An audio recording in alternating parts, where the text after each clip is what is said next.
Okay, welcome everyone to the July Robothon exhibition event. So what we have today is a collection of 8 people who are going to show basically it's a 15-minute show and tell for whatever they would like to show. And we're just going to kind of cycle through. For the speakers online, I will basically be able to give you little, basically 5-minute warnings through a private chat channel. So if you've got the chat window up, I'll use that to kind of give you a little bit of a timing warning. If anybody else wants to have a conversation in the public chat channel, that actually gets recorded as well, so we can be able to see that. Let's see. Oh, quick note: if you did not make it into signing up for this particular event, we're going to have another one in a couple of months. We basically, with 8 people, this ends up being about a 2.5-hour event by the time you give each person 15 minutes and some time for breaks and swapping back and forth. So we did get more than that this time, and we're going to have another one of these in the next couple months. So stay tuned if you didn't get to, participate as a presenter in this one. I have a question, if I may. Okay, so it's only when going to be you went 7. to record, a black box appeared in the middle of my screen, and a robot lady said we are now recording, and that black box never went away. So you should be able to click that. Click the box? Yeah. Nope, doesn't do anything. That's interesting. The box is a dialogue asking you if you wanted to participate in the recorded meeting or not, and if you leave and come back, you probably would be okay. I just tried that and it didn't do it. I can move the box around. Let me see if I can get there. David, if you hover your cursor at the bottom of your thing and you can see all the various windows that are opened by Zoom, can you see the dialog box there? Because it may be a rendering problem. I see two Zoom windows. That made it go away. Thank you. Okay. So with that, Oren, are you on? Are you here?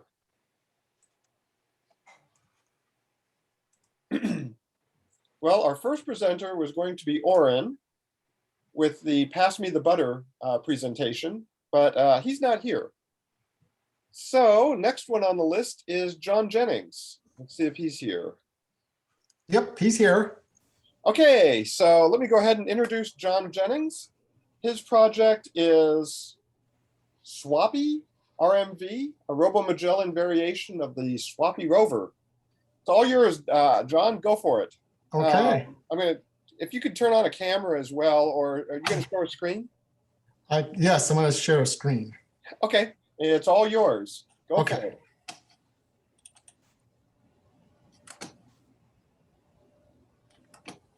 Can everybody see this okay? Yep. Okay. Looks great. Yeah. So and if everyone else could mute your microphones, just a reminder. Oh.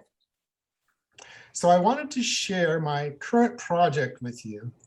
Today, my plan is to go over just some of the highlights of this build so far. But first, a little bit about me. I would classify myself as a tinkerer and a hobbyist when it comes to robotics. And I got there in a non-traditional route. That route started with my interest in photography. Since the 70s, I've been taking pictures of all kinds of images.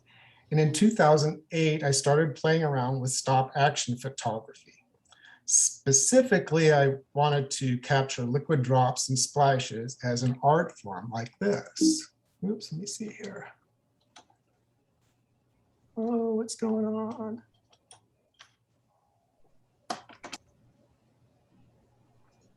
Oh, I know what's going on. Hang on a second. I think I'm at the end of it instead of the beginning. Okay.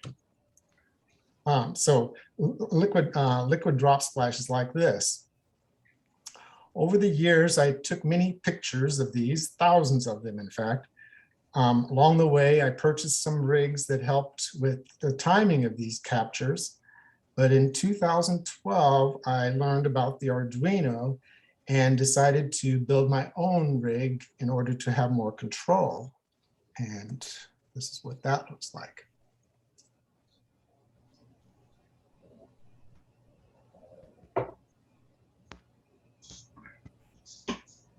And here are a few images from my collection of liquid drops.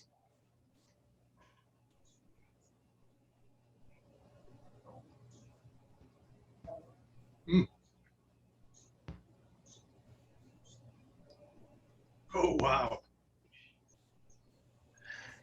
So if you're interested in seeing more of this, there is a link to my Flickr in the reference page for this presentation that I shared in the chat. Anyway, I had so much fun with the Arduino, I started doing some home automation stuff.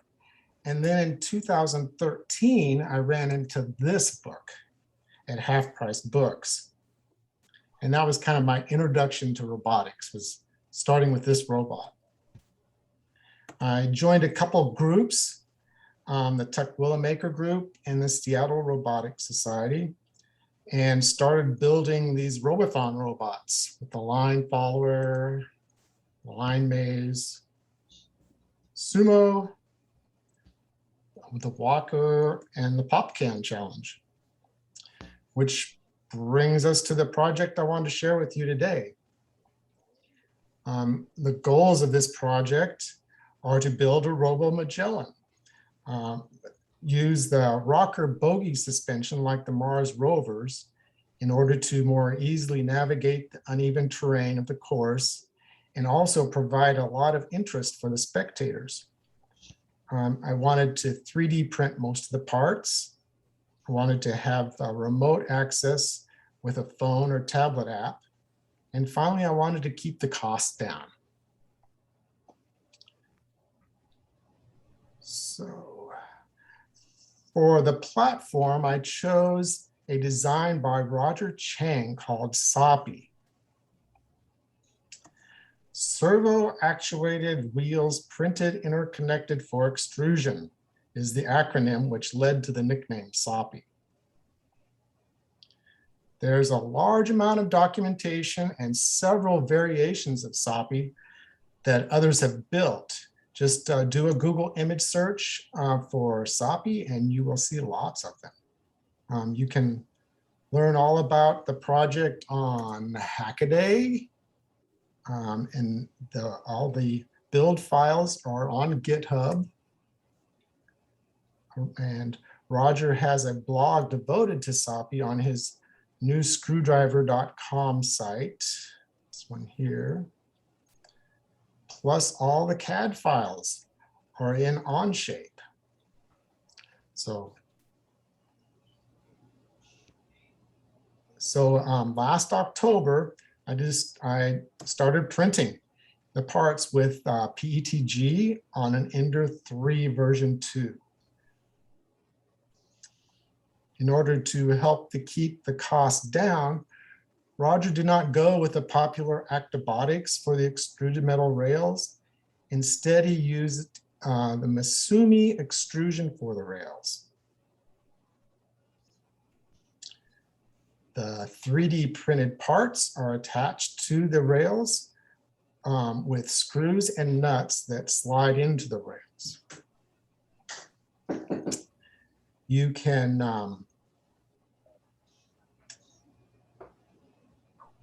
can buy these square nuts from Masumi that fit into the rails. However, Roger saved a little more money with his design by instead buying square nuts, buying regular nuts, and printed these retainers that hold the nuts inside the rails. So the retainer that Roger designed, when I printed it, was just too flimsy. So I designed one that held the nut in more snugly. And here's a picture of it when it's inside the rail, holding the nut.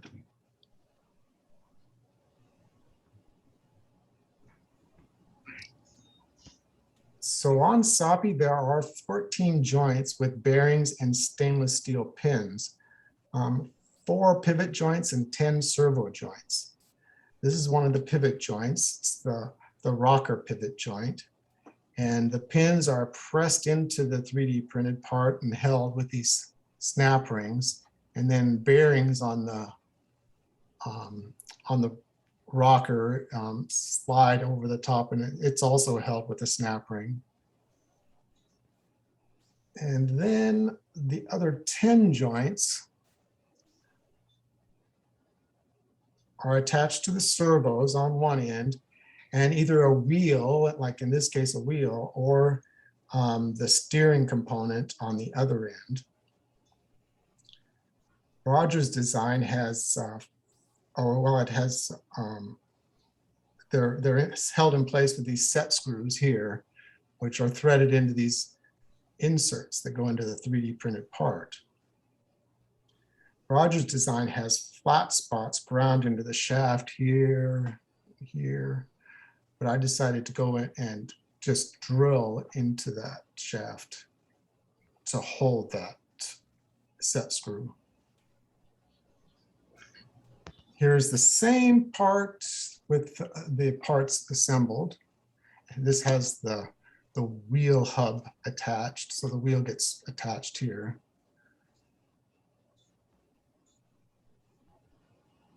I've never used these inserts before. They seem to work pretty good.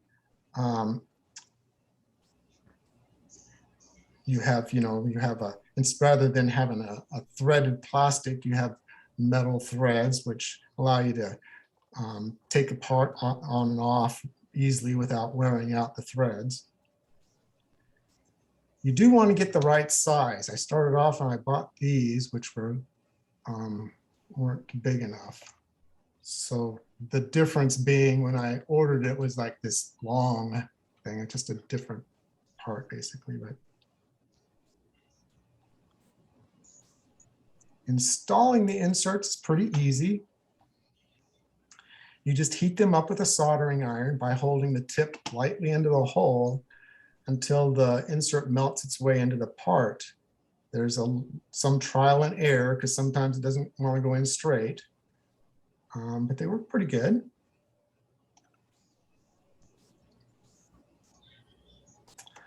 I cut the grooves for the snap rings into the shaft by putting them in a drill press and using a Dremel cutting wheel to grind out the grooves.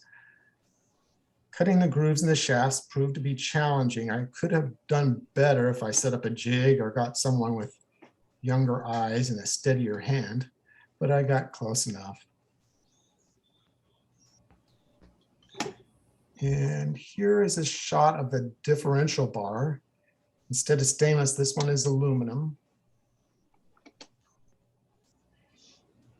And Roger designed, part of his design is this brace, which probably isn't really necessary because the forces on this bar are not going to cause it to bend or anything.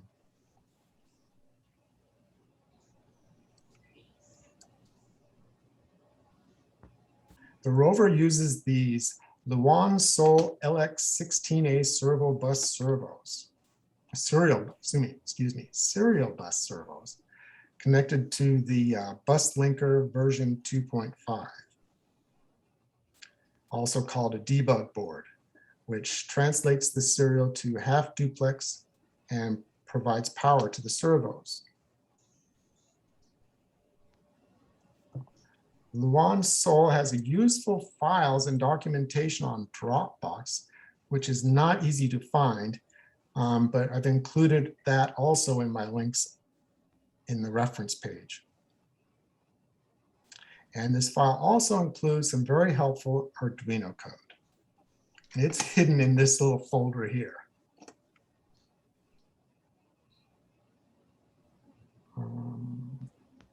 For the controller, I chose Arduino Mega for the 3 extra hardware serial ports.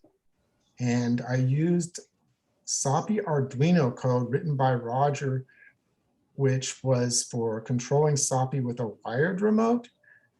His rover was originally controlled over Wi-Fi, but he found getting a reliable Wi-Fi in a large event like Maker Faire was a real problem. So he added this wired remote so he could use it there. His code does all the math and to calculate speed, angle of each wheel based on the desired turning radius, and the option to rotate all of the wheels so that the rover can rotate in place. I modified his code so that I'd be able to control it over Bluetooth instead. And this shield was added to the Mega to make all the electrical connections.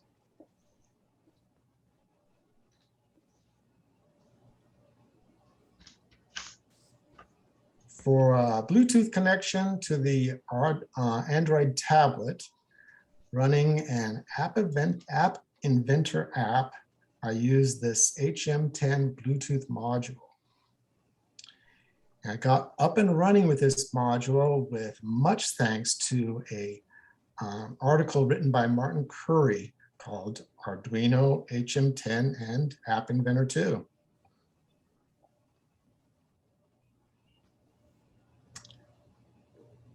And one problem that I ran into, and Roger discusses it here in his blog, is an issue that Swappy has with the LX16A servos being inconsistent at startup. For example, the steering angle will be towed in or out and is different every time that the servo is powered up. And he blames it on this cheap potentiometers inside the servos. This can be corrected in various ways, but I chose to do it in software, and I'm going to demonstrate it in the following video. Now I'm gonna have to get out of this. Oh, I can just do a new share, maybe. Let's see, try this.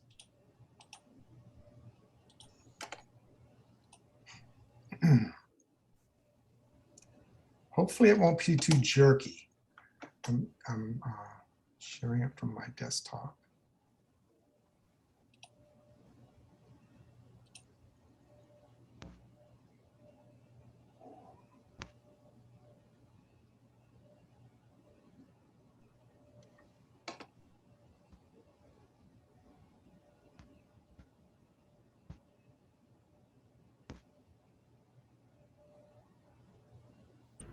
Okay, so there's my tablet, and the first thing I'm doing is connecting to the Bluetooth. And here's the part of the app that controls the alignment, and I'm just making it there an adjustment to the right front wheel. And then for navigation, there's just controlling the steering angle, and then the other bar for controlling the velocity.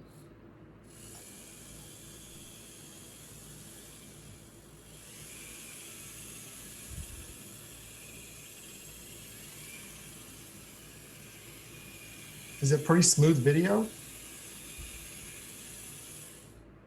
Yeah, it's looking good.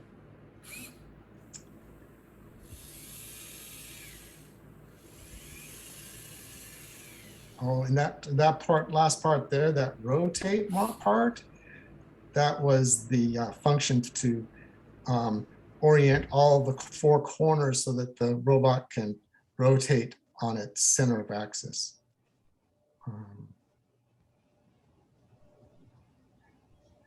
Now, if you give me a second, I'm going to try and do another video. Maybe.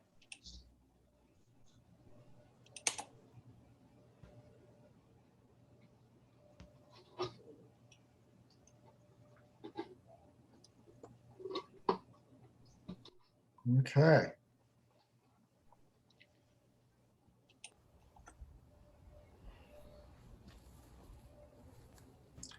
So in this video, Swappy demonstrates its ability to go over the rough terrain, and then I'm going to have it rotate and then come back over the same ramp. But like the Mars rover, it goes really slow.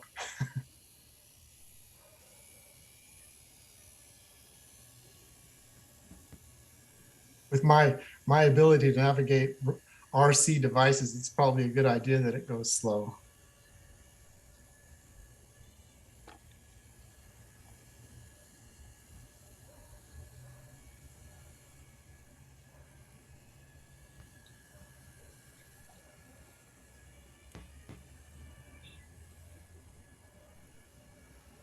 So the ramp is you can't tell it from this angle, but the ramps are about 5 inches high, with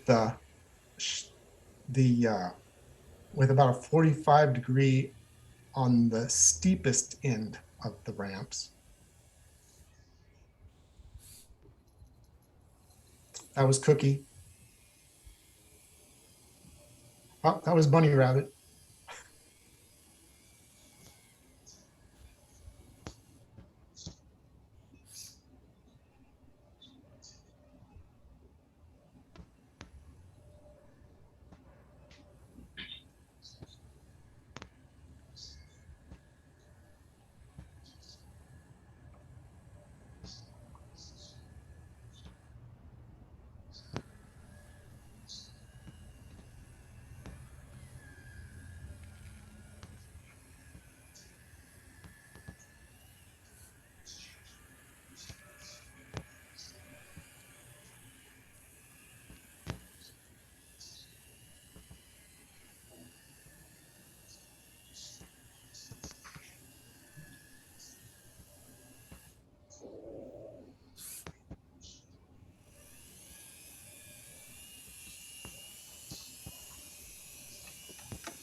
So the next steps is to add the obstacle avoidance. And I've started that with those ultrasonic sensors, and add GPS, a compass, and machine vision.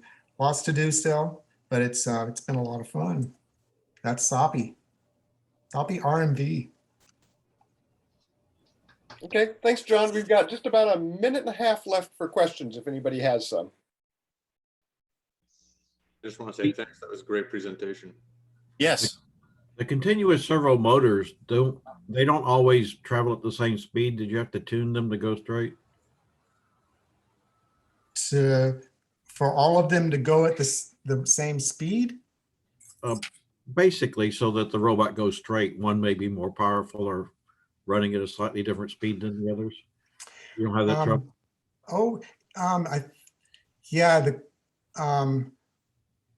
The code sent to the servos.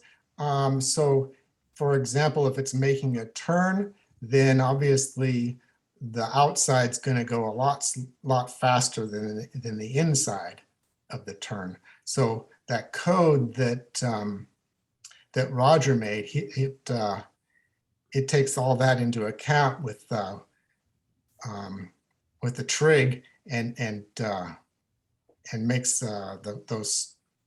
that happen for me. So I didn't do a lot of work in that area. Okay, thanks. Great job. I think the question was about feedback. Do you have feedback on the speed of those motors? There probably is a way, and I've seen where some other people have done a lot of work in these servos, but I'm not getting feedback. I'm just actually sending it an angle and a speed that is actually, the speed is not like meters per second. It's more like a percentage of its max speed that it's sending. John, do you have any feedback then to the speed that the servos are actually turning, or are you just running those open loop?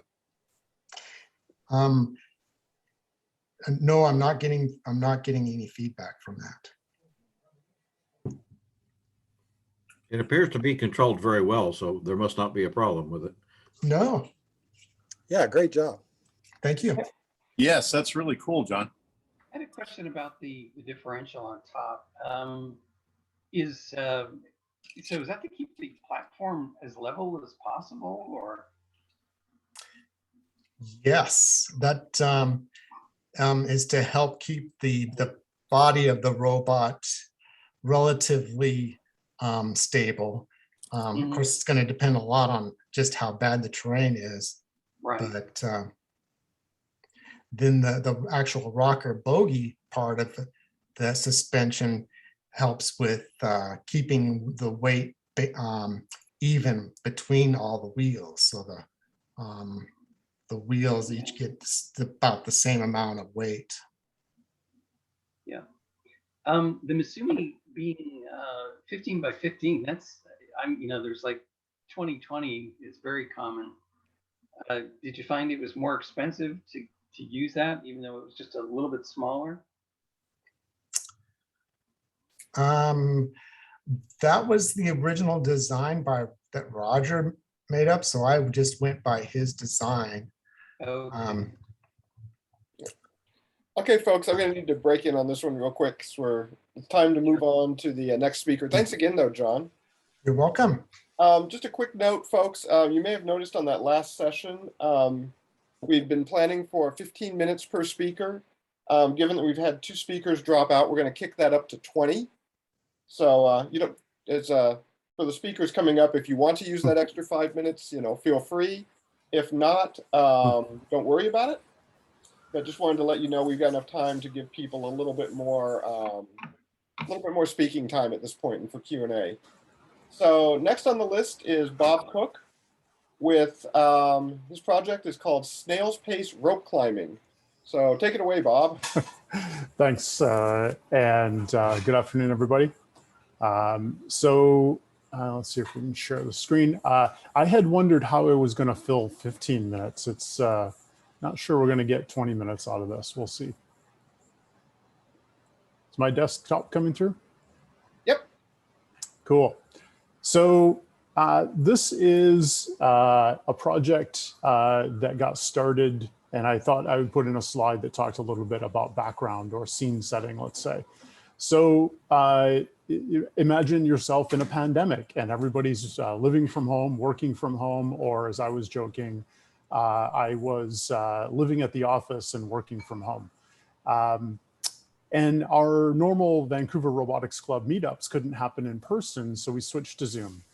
And of course, with everybody working from home and all this, we were looking for something interesting. And Marcus, who I think is actually on the call today. Hi, Marcus. I hope you don't mind. Get to blame you for some of this fun.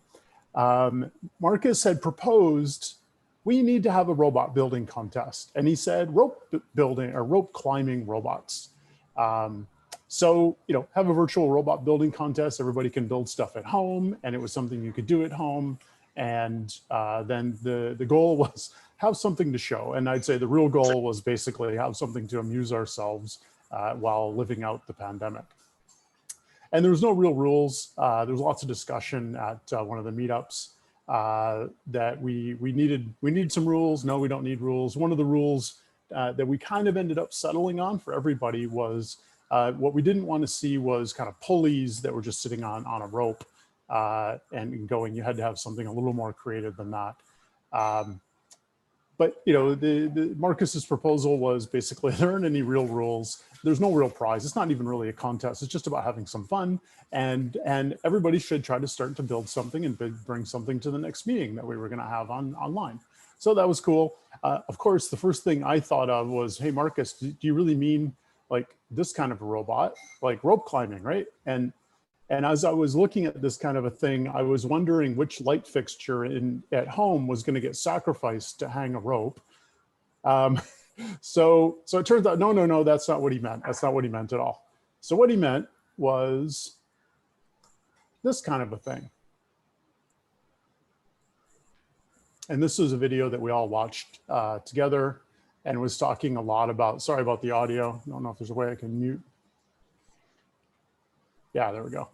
So this was a contest that obviously somebody had put on, and then they were building all sorts of different kinds of rope climbing robots. And this is more like maybe rope traversal, horizontal climbing. And the big thing that was kind of interesting about these is there was lots of different designs and lots of different ideas that we could possibly draw from. And nobody said you had to copy it, but there were some really interesting ideas that were possible. And this is part of my favorite part, is the little pole that reaches out to get the robot back onto the wire. And the idea was that, again, this is something you could just string up some rope somewhere at home and maybe make a robot. So I started to think about what kind of a robot would climb ropes. And I ended up with a design that actually is on the inside looking a little like this. And the first thing I did was worry about what kind of rope did I want to climb. So we all had lots of different ideas about that. A fellow Ted got himself an 1.5 inch kind of tugboat tow line. And because it had the twisted kind of spiral, his robot would literally just turn on this thing, and that was cool. Marcus ended up with a fishing line, like a thin nylon line that he could keep really tight. But my rope turned out to be kind of this kind of, I don't know what general purpose rope. It's kind of stretchy, but it was also compressible. And so I could actually compress it a little bit. And I thought about, and I'd recently stumbled into a YouTube video about 3D printing a worm gear. And I thought, oh, well, what I could do is I could have a rope that would get compressed kind of half the time and not be compressed the other half of the time. So this idea is this, as this gear turns, it's basically going to be pressing the rope up against the black kind of gripper piece at the top. And because the rope is compressible, it would compress in there rather nicely. And the other half was kind of like, okay, well, that would mean that the rope could then slide. So the robot could kind of slide along and then grip. And the idea that I had in my head was something that was kind of a pull and push and a pull and a push kind of idea. So I got Fusion together and actually designed up this kind of an idea and even printed it out so I could rotate it around. And then tried to see how well it would work. So I put my rope in there. And actually it worked really well. It was actually, it would hold on to the rope quite securely. And of course, when it rotated around, it would let go of the rope. And it was hanging by that top kind of black thing. So it would just hang, and the little indentations, little teeth on the top there would be just enough to grab onto the kind of the rope when it was being pressed, but they weren't so hard or kind of gripping the rope. Obviously, they could the whole thing can slide across. So that design worked out pretty well. This is what it turned out to be. So there's you can kind of get the sense of there's the worm gear, and there is this front piece that can slide. So there's the two parts that'll slide back and forth. And so there's a servo that's going to turn the worm gear. And then I needed some other way to be gripping the rope on the far right side, and ended up with a little servo that can actually turn a cog or a little cam to grip the rope at that side. And then all I needed to do is synchronize it so that it was only gripping on one side or the other, and the natural rotation of the wheel with these kind of connecting arms would pull, and the whole front piece slides back and forth. So this is the first time I actually was going to record something to show. And this is kind of what it ended up looking like.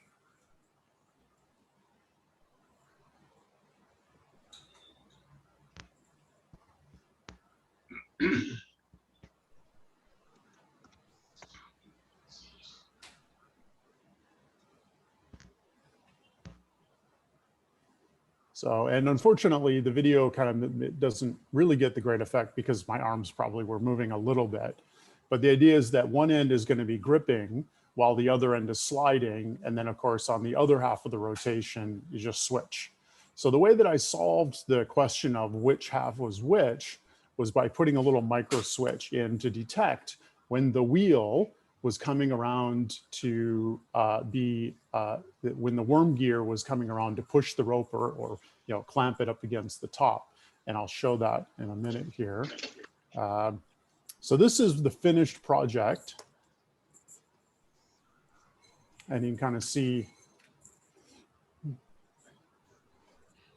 And of course, every good robot project needs some blinking lights. So I added some blinking lights. I found one of those round kind of addressable LED rings and wired it up. The whole project has 2 servos. There's obviously the LED ring, and from Pololu, one of their little A-star kind of Arduino compatible kind of controllers on it. And then obviously a whole bunch of 3D printed parts. And just because it was an iterative design kind of principle or idea, lots of extra 3D printed parts that didn't really work out at that time.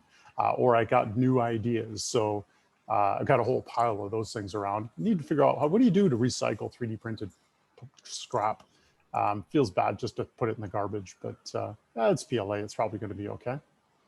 But this is what it looks like, and it's not very fast. Hence the kind of tongue-in-cheek snail's pace rope climbing project. But I really thought it looked really elegant, and other than making a whole bunch of noise, it actually is kind of cool to watch. And I made the whole thing in Fusion. So let's go have a look and see what's going on with Fusion. And this is the part. And you can start taking things away here.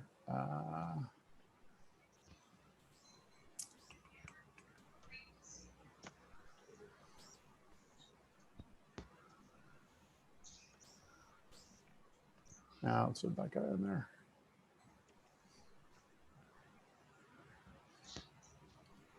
So if we zoom in, you can kind of see what's going on here.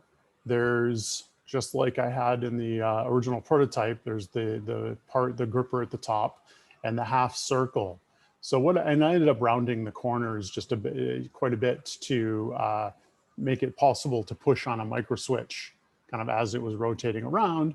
And a few failed experiments with micro switches ended up destroying them. It turns out you really can bend them all the way backwards. Worm gears are notoriously strong, and this one is no exception. So what I ended up with is down in this area, if I can put on, yeah, there's 2 holes here for mounting the micro switch. I've got a better picture of it. That micro switch is one of the types that has a little roller on top. And basically what it does is it is going to press this micro switch down when the half circle is on the downward side. So essentially what's happened is when it's in this position, it's just about to rotate away. If you imagine it rotating kind of clockwise, it's going to release the rope at the top. So the rope is now just free hanging there. And it's going to trip the micro switch at the bottom, which in the software, then I can actually tell the cam over on this side to pivot up and press the rope on that side. And then when it comes around again, the whole thing rotates and continues. The worm is going to continue to move the gear and bring it around as the half moon or the half circle there is going to actually come and start to grip the rope at the top. It's actually going to release the micro switch at the bottom, which was just the signal to turn the servo over on the gripper side at this, to move this cam back into the downward position and therefore not be pressing on it very much. And it worked out pretty well. In one of the earlier prototypes, Marcus gave me a hard time because of all of my wires and electronics and battery was hanging down off of it, and it wasn't particularly self-contained. So I've made a little box to carry all that, and then that's basically what you see. So it is completely self-contained now, and still not very fast, Marcus. Yours is way faster, but I'm pretty happy with how that came out. And if we continue this. So this is looking at the project from the end where the cam is, and the servo twitches. It's not a very good servo, but you kind of get the idea that when it's trying to pull on that end, that cam is turned up, and then now it's turned back down, And you can kind of see the rope how that would let the rope slide on one side and not on the other.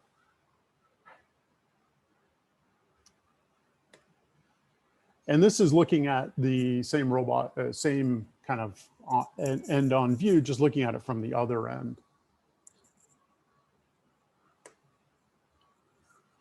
And the idea is you can kind of see that that half circle is going to come up around here, and that will press the rope into the top and allow the rope to basically be fixed at that end.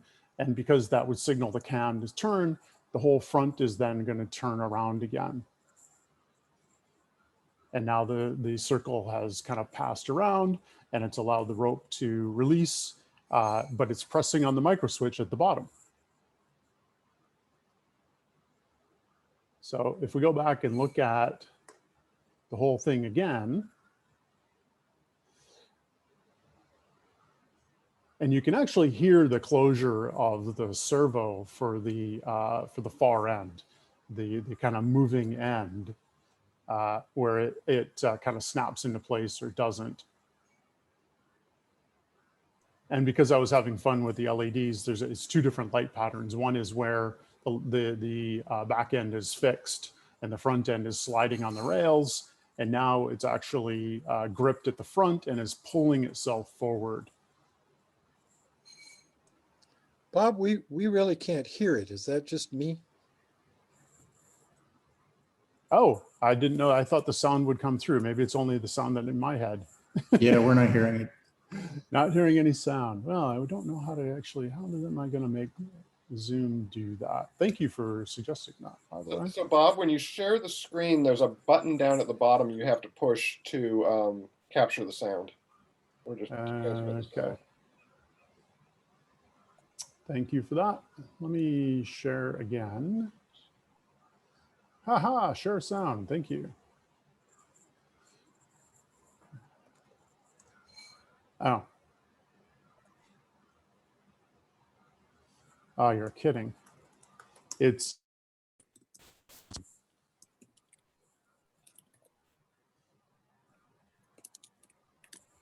to complete your installation, you don't have to reboot Windows. It's a Mac, so it's not that bad.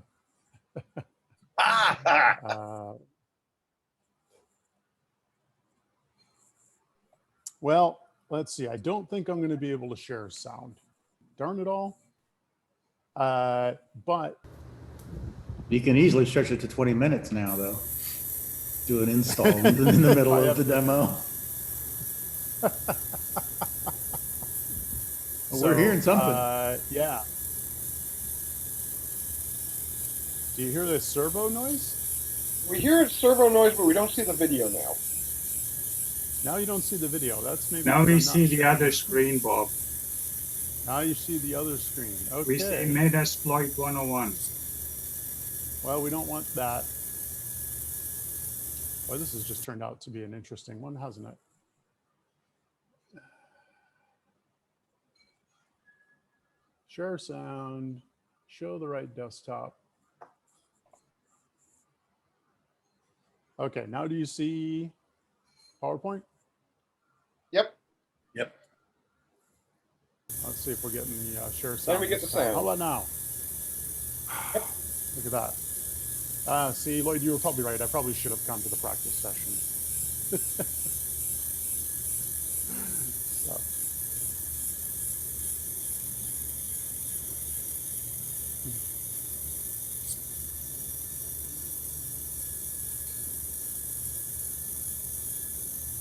So it's been a fun project, and it didn't happen all at once. I think it probably took 5 meetings before I could actually show off a fully completed project. But it was a lot of fun, and I learned a lot just in terms of it really forced me to learn a lot of Fusion, kind of up my Fusion skills quite a bit. I used a Creality printer to print all the parts. You'll notice that the Fusion model actually matches all of the colors of the filament that I used. That's just the kind of person I am. little bit of, you know, I don't know, a little bit fussy, but, and then of course, put some text on there. It was the first time I actually tried 3D printing text. It was okay. Didn't come out that great, but it was a lot of fun. And so we watched that video. I was curious if anybody had any questions. Well, Yeah, I would. an observation. It was an interesting way to solve the problem, having watched the other people move their hands and you used the wheels. Good thinking out of the box. Yeah. I would love to say, wow, that was so inspiring, and it must have been, but I have no idea where I got the idea. It's obviously mechanically very inefficient. I'm putting a lot of load onto that little servo as I'm trying to force this wheel to go around. The worm gear helped. That really created the right amount of torque to be able to, you know, probably force that wheel to go around, even though the rope was creating quite a bit of friction. On the video at the beginning of all of the other contestants, were you doing that over a little stream or something? Over water? I was not part of that contest or that event, but that's a video that I think you'd find it at the top of the list if you go to YouTube and look for rope climbing videos, rope climbing robot. And it was an engineering class. It looked like it was from some engineering school, and yeah, they were doing it over a little creek, hence lots of safety tethers and lots of things. Okay. I guess you know, how risky are you going to be? I did see, at least in watching the whole video, I saw at least one robot that just went for it, like no tether, and I think they made it. But yeah, that was pretty good. So, and there was lots of really clever ideas in that video as well. Very much so. Yeah. Perilous situation adds to the drama. Yeah. Absolutely, absolutely. Any other questions? Do you think now that you've done the project, do you think that there would, or have you figured out ways where you could make it function faster, say with like reduction pulleys or something like that, so that you could then speed it up? Yeah, the primary kind of speed limitation is going to be in how fast you can move the two segments. Now, the technique that I'm using with the worm gear, that's a 60-to-1 reduction, so that's quite extreme. And I've thought about, could I try to print one that, you know, maybe was only 20-to-1 or something, and go significantly faster. But I think the real way to solve that is to not use the circular motion as part of holding on to the rope, like the gripper. Just put another servo to have grippers at either end. And then you could put a much better, you know, motor to spin that wheel and create the horizontal movement a lot faster. I just happened to, literally the first idea that I had, short of actually the monkey arms kind of thing, and I couldn't figure out how to build that, was this idea, and hence the worm gear, and the worm gear reduction was going to be a huge limiter. Yeah. You have a follow-on contest envisioned yet? So I really should get back to working on my Robo-Magellan robot someday. I've got all sorts of ideas, and it's a big work in progress, and I'm hopeful that we'll have another Robo-Magellan event in Seattle here in 2022. So I kind of need to do that. But then Marcus tried to distract me with drag racing robots.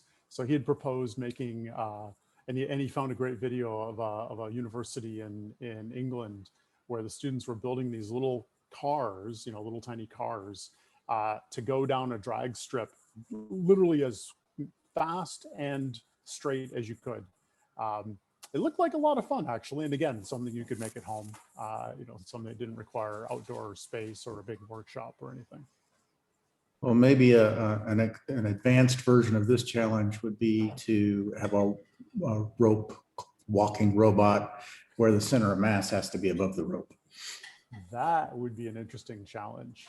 I was hoping Marcus didn't hear that. That might spur a whole new discussion at the next meeting.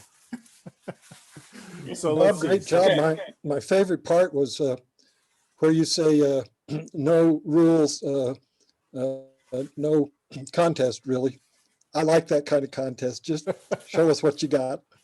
Exactly, and it was a lot of fun, and we got people who, there was a guy who did he used a mechanical toy. Lawrence tried to build one of the kind of armed climbing or traversing kind of robots. He used a wind-up toy, but the wind-up spring didn't have enough energy to make it work, but it looked really promising. Marcus is on a fish line. Wow, he got it going really fast. And Ted got really this very cool thing I described. He got the big tow line with the big giant twisted kind of nylon rope that he could spiral down. Literally, it was a screw that just screwed its way down the rope really quickly. I was trying to think. I can't think of any other ones that jumped out at the moment. But yeah, it was a ton of fun. And absolutely, I would recommend it. It's something that idea, like you just come up with an idea. It doesn't have to be a contest in the sense of somebody winning. It's just an opportunity to build some fun stuff. Okay. Let me fling too. Okay, folks, jumping in here. So next person up is Jim. Are you on, Jim? I'm not seeing you. Are you hiding somewhere where I can't find you? Not seeing you. He doesn't need to be added to the meeting or anything. He's not in a queue or anything. No. Okay, so tell you what, since Jim's not here, let's take a 15-minute break. I will put up a 15-minute timer. We'll come back, and Steve, you're on deck. Okay. Well, for those of you who aren't going anywhere, I'm due to present a drawing robot, but since most of you seem to be into wheeled vehicles, I brought some along with me if you want to see them. Sure. Okay, I'll just leave the meeting up during the session then, and we'll just all come back in 15 minutes, and anybody who wants to hang out can just hang out. This is the intermission entertainment. This is the bit by the water cooler that they're always excited about. That's the reason they want us to come back into an office. So this is my Mecanum wheel RC car. Cool. Where Bob likes LED lights, I'm big on googly eyes. Give them personality. What can I tell you about this? It is an Arduino Uno with an XB shield on here. 2 batteries, one for power, one for logic, because I'm lazy. And it was easier than putting in a voltage divider or worrying about browning out the logic. And then I got 2 motor drivers under here, and my my Mecanum wheels over here. Then underneath is the only 3D printing on there, which are the motor mounts, and for these wooden parts, of course, laser cut. Not much else I can say about this particular vehicle, except that I learned after the fact by watching a recent video that I have swapped these 2 front wheels by accident.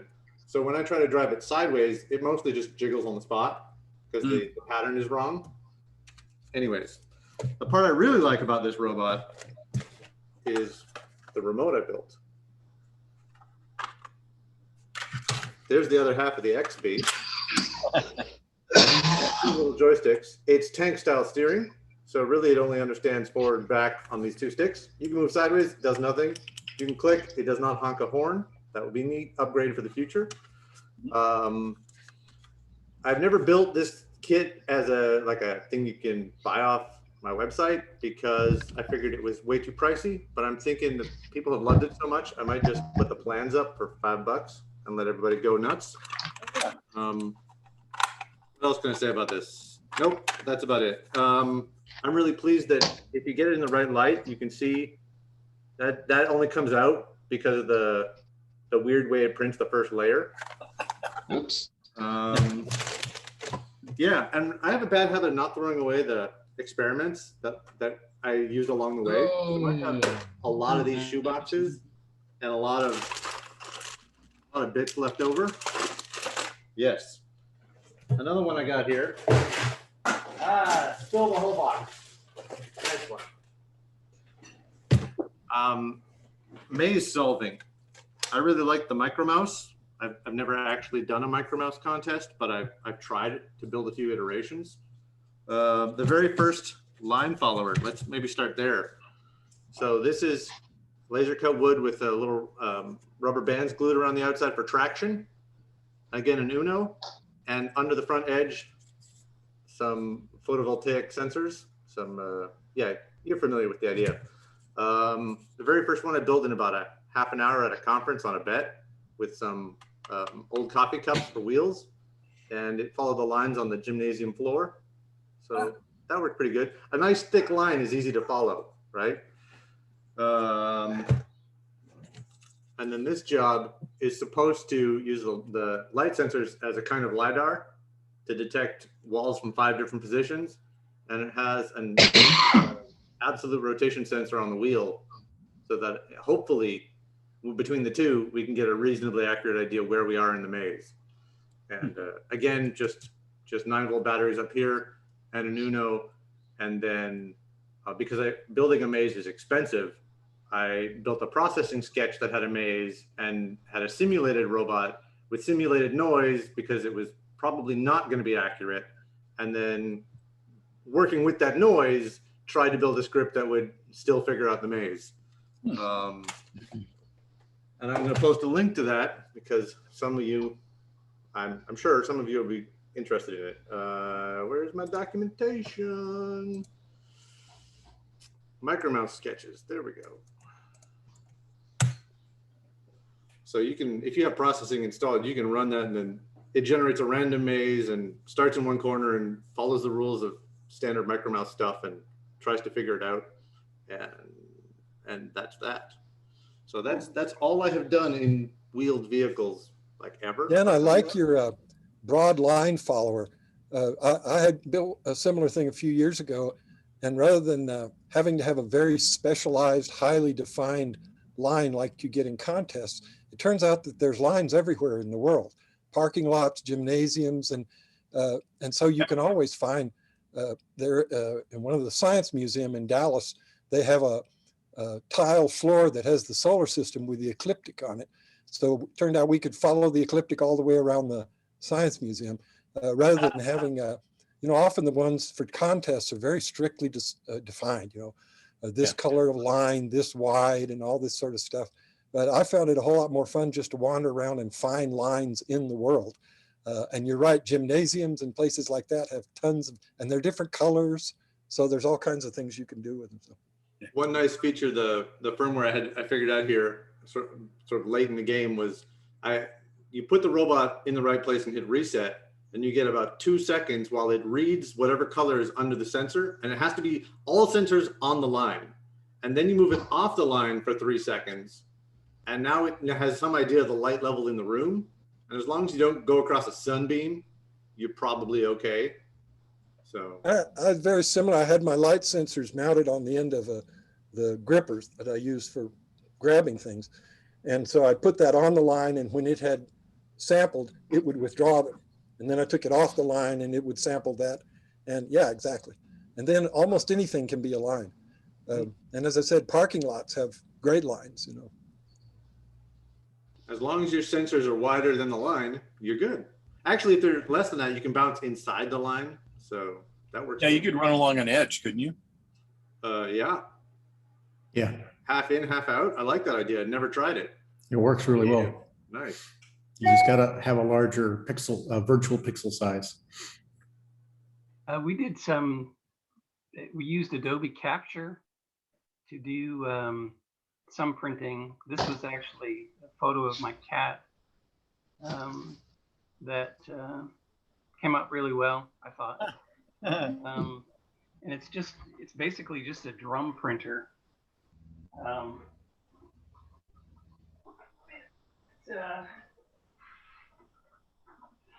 This is a little heavy. A piece of 3-inch PVC pipe that's driven by a stepper, geared down stepper on this side. This is a drawer slide that just slides back and forth. Huh. And this would be the Z-axis with basically a pen holder. Came out of a CD player. So that was the Z, or the up and down, and driven by a Mega. And you could actually create the, the plot for that. And I don't remember who manufactured those pens, but the pens had kind of a soft tip, so it was almost like kind of like an artist brush. Paintbrush tips, yeah. Yeah. So, kind of when I sent this to Doug, I said, as Sarah Silverman might say, I sent you a picture of my pussy. So he, and Sarah always does those things as well. They're like, double entendres or whatever. And so it was actually the cat, my pussy. So, but anyway.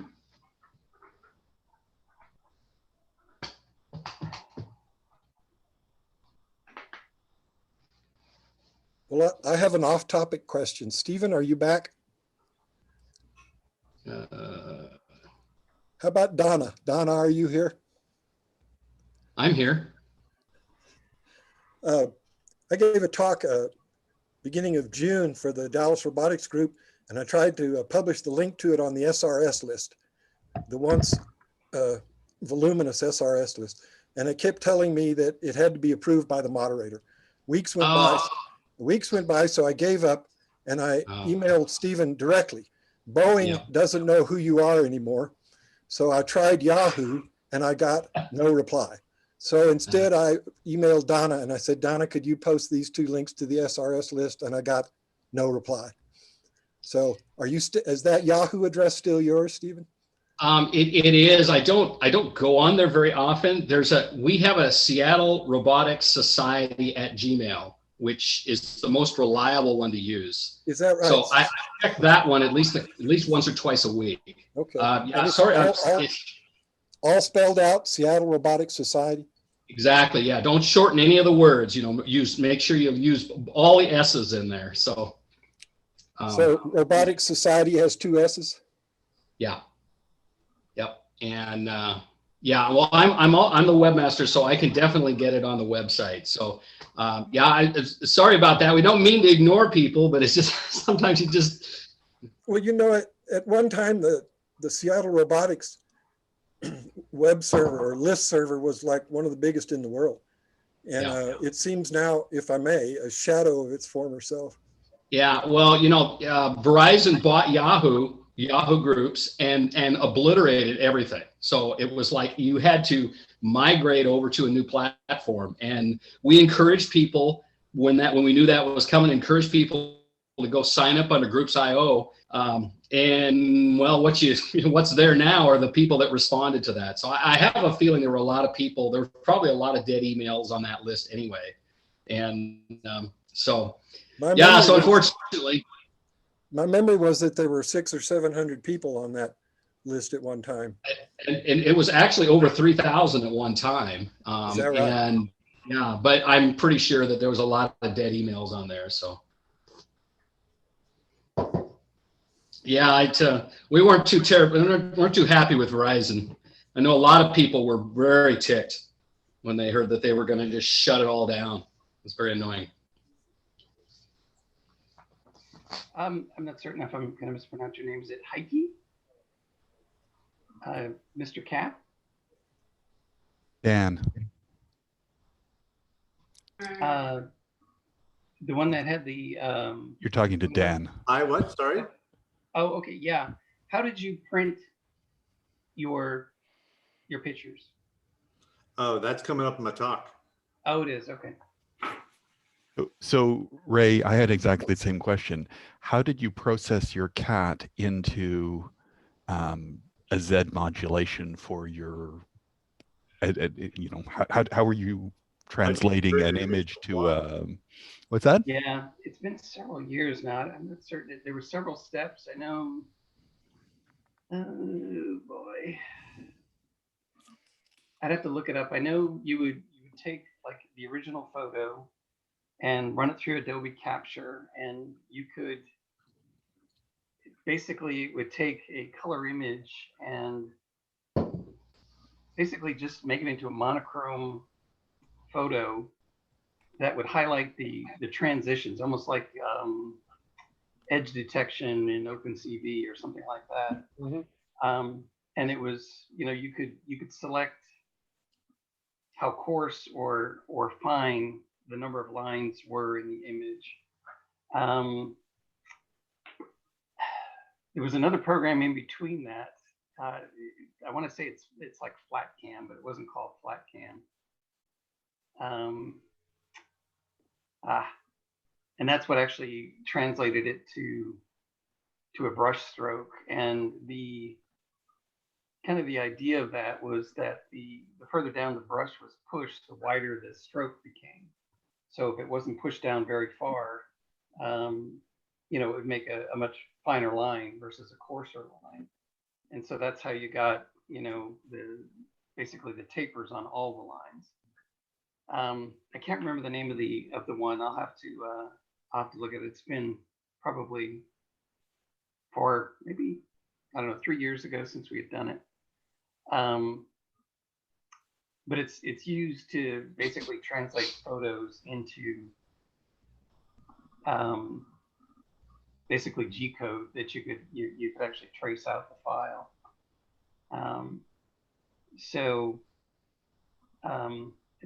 I think I may have some of those on my phone. It actually, and that was cropped. I mean, the cat was actually sitting on the couch. But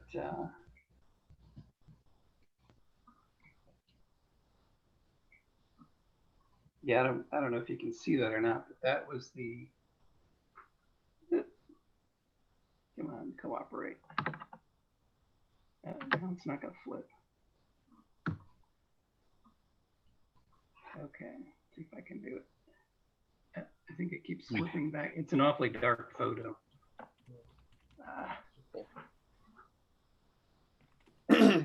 That was the original image of the cat. You can't really see it that well. It's getting too much reflection. Yep. But it was basically. Don't steal all Dan's thunder here. Oh, that's okay. Okay, folks. Anyway, I'm going to jump back in here real quick. Sure. We're at the end of our break at this point, so I'd like to pass it off to Steve.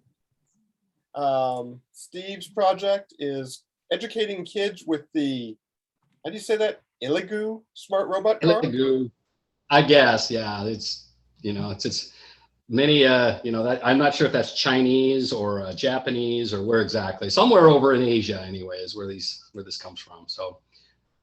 Okay. Anyway, right. Steve, it's all yours. All right. Thank you. Let's see here. Share desktop.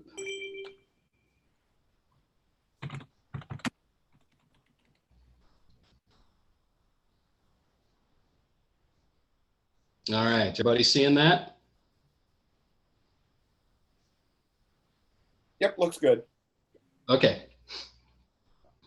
So my name is Steve Kaehler, and I've retired about a year ago. So I finally have an opportunity to do something that I kind of always wanted to do, which was get involved in introducing children to robotics, because it's a wonderful way of pulling together basically all kinds of technologies into a single sort of entity. And so I'm going to kind of tell you a little bit about the experience here. The cat that you see next to me, there's not quite as big as he looks there, but I kind of like the way this picture came out, so I decided to grab it for my screen picture. My family, married, I have some four grown children, live down in Federal Way, Washington. These are the cats. The big guy in the middle there is the one in that picture that you just saw. These other two are together weigh about the same thing as he does. So he's a big Hummer. I used to work for the Boeing company, started in a fuel test lab at the Boeing company 30 years ago. And actually, the first airplane that I worked on was the original 777. And the last airplane I worked on was the 777X. So got to kind of come full circle. on that program, and did a lot of this kind of stuff, many long days, 12-hour shifts, middle of the night, middle of the day, all kinds of things. It was fun and interesting to some degree, but not the most fun when you had to work those long, long days. This mess is my robotics lab. It's a spare bedroom upstairs in our house. Got lots of crap kind of lying around, but I'm going to kind of show you the sort of the crux of it here. This little guy does no longer exist, but you see this little knucklehead down here in the lower left.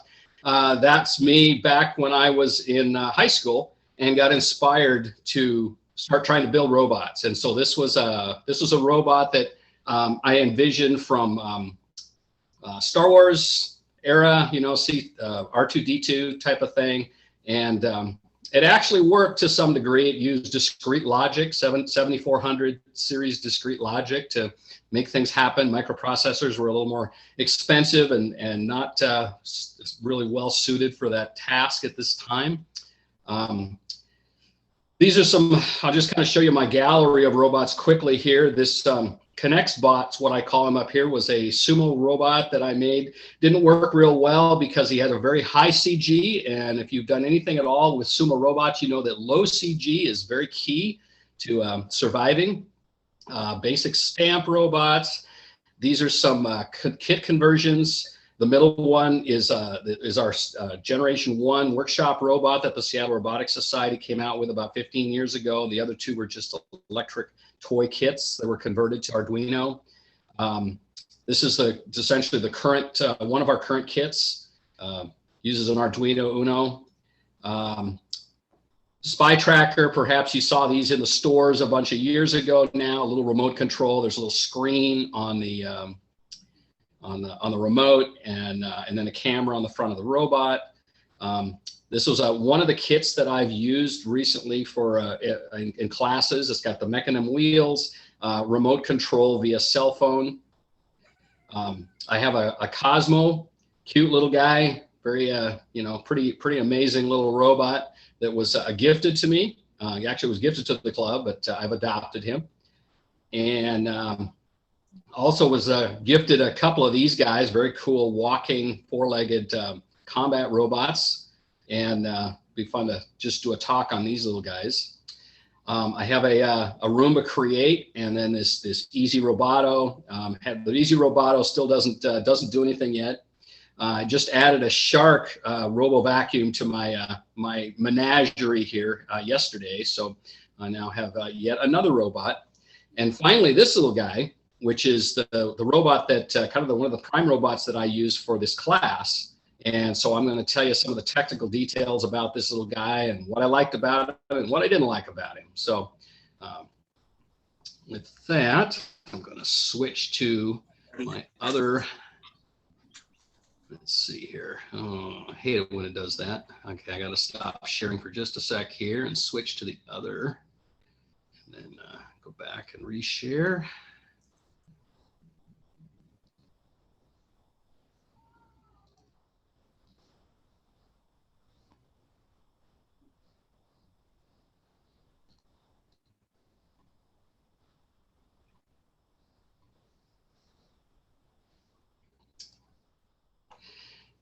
So one of the key things with this little guy is that it has a Wi-Fi camera on it, so you can actually see first-person view what the robot sees, and then it's got a little thumb pad where you can kind of drive it. It's pretty tough to drive, although the kids seem to do a lot better job of that than I could, probably because of their video gaming experience and such. But some of the things that I've kind of learned is, kids find robots to be pretty enigmatic. They don't really understand what they are or how they work. And so it's a great opportunity to kind of share with them what they can really do. TV and movies have created very high expectations in everybody's mind about what robots are actually capable of. And, I'm sure most all of you, if you've ever tried to build one, you know that Hold on, kind of kitty. Getting anything close to what can be done in those kinds of settings is not even remotely possible yet. for the average person anyway. So looking for something that's going to kind of grab their attention, and it needs to be something that can be put together pretty quickly, so kids don't have a real long attention span. So so this was a kit that I was able to obtain on Amazon. It's pretty easily, it's geared for kids assembly. You know, it requires some adult supervision, but kids in the probably 10 to 12 or 13 or 14 years that have no trouble at all assembling things. It's all connectorized, nuts and bolts hardware, so it's pretty easy to put together. I'm guessing these are probably laser cut plastic parts, all plexiglass panels and such. So pretty straightforward, pretty easy to pull together. Uses an Arduino Uno as the base processor here, and then a special shield that Elegoo designed to sit on top of the Arduino, and then everything is just cabled to that. Costs about $100 delivered. So if you have Amazon Prime here in the state of Washington, it's just the sales tax, 10% sales tax now, which is crazy. I was able to get the kids' parents to kind of put in for these kits so that the kids would actually have their own, and I wanted them to have a robot of their own. They use a lithium-ion rechargeable battery, so you just plug a USB cable into it to charge it up. And the main thing was just making sure that they were following the instructions. And you know, for the most part, some of these kids, you know, you turn them loose and they just go. So this is a close-up of the shield that they use. The little blue circuit board is a communication. They use a similar shield with a Bluetooth communication. This particular robot uses Wi-Fi. So there's a really cool little, the camera module itself actually takes care of all of that. It's kind of one of the interesting things. Arduino Uno is a pretty basic processor, but the fact that this guy has real-time first-person view video is accomplished because of the module it has. So the camera plugs into this connector here. They call it no, it says say ultrasonic. I'm sorry, it's the UART. Okay, so there's a communication port up on top of here, which is where the camera actually connects. So it's serial communication of the video stream. And then there's servo ports, a couple of servo ports on this thing. The 4 motors hook up to 4 respective ports. One problem that I had was this. You see this little chip here is the motor driver chip, and these are DC-PM motors. And so I had this chip actually quit working on one of my boards, and Elegoo is going to replace that for me in about a month. But it's a very tiny little chip, and those are DC motors, and the left side and the right side motors are paralleled. So you're actually driving 2 motors at a time.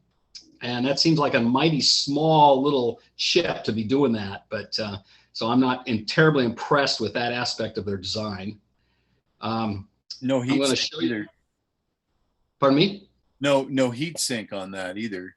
Yeah, I would have liked to have seen something like that, and I might see if I can't add such a thing to it, because it just, I'm going to show you some details here, some things that and it will kind of enhance the reason why I think a heatsink would be a really good idea. My son Joel, who was in that intro picture I showed you, did some video editing for me, so I'm going to show you. Let's see here. I get back to be this one, and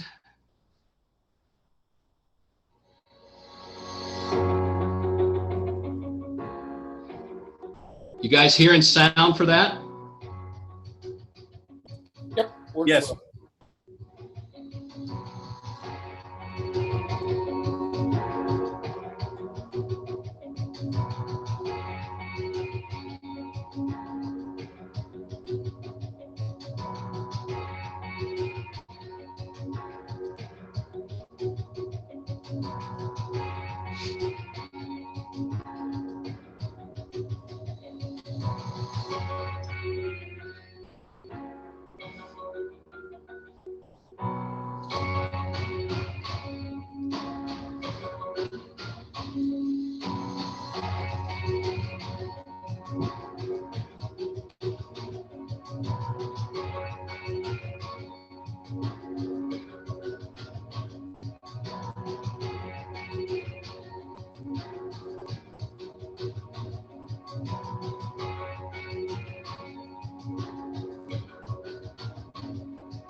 So just a couple of things I wanted to point out in that video.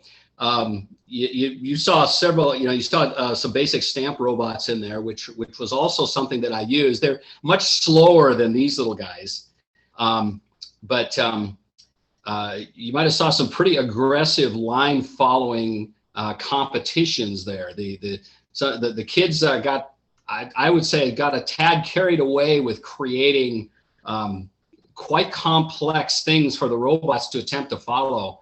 And I'll tell you a little bit about what kinds of sensors. This robot only has 3 downward facing sensors on it. So you may have noticed that it got a little confused on extremely sharp corners and stuff there in the one case.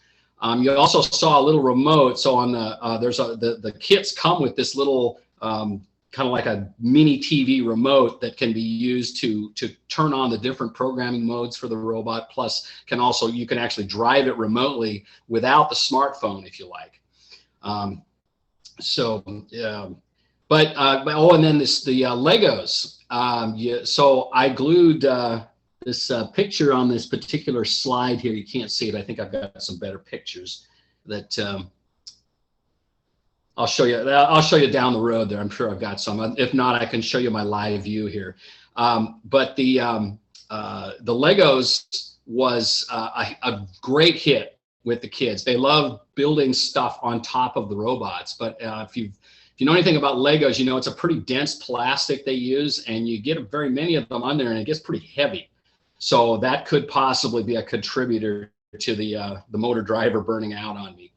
Anyway, let me get back to the technical details here. The ultrasonic camera module sits on top of this. Actually, the Wi-Fi camera module sits on top of this ultrasonic sensor, and then there's a servo down here that allows the sensor to be rotated to the left, to the right, center. This was pretty delicate. One of the things I didn't like is a thin little plastic bracket, a couple of really tiny little screws that held it on. These things tended to break pretty easily if you just bump this thing a little hard or something. So we actually snapped off a couple of them. That's one mod I did. Center picture here, you can see, it says backup camera. That's not exactly true. This is the line sensors on the bottom of the car then. So you can see it's just got the 3 sensors. 5 sensors would definitely allow for a better, giving the robot more information about what it's actually encountering. You can see the smart car shield that sits on top of the Arduino Uno processor. So I've got the 2 separated there.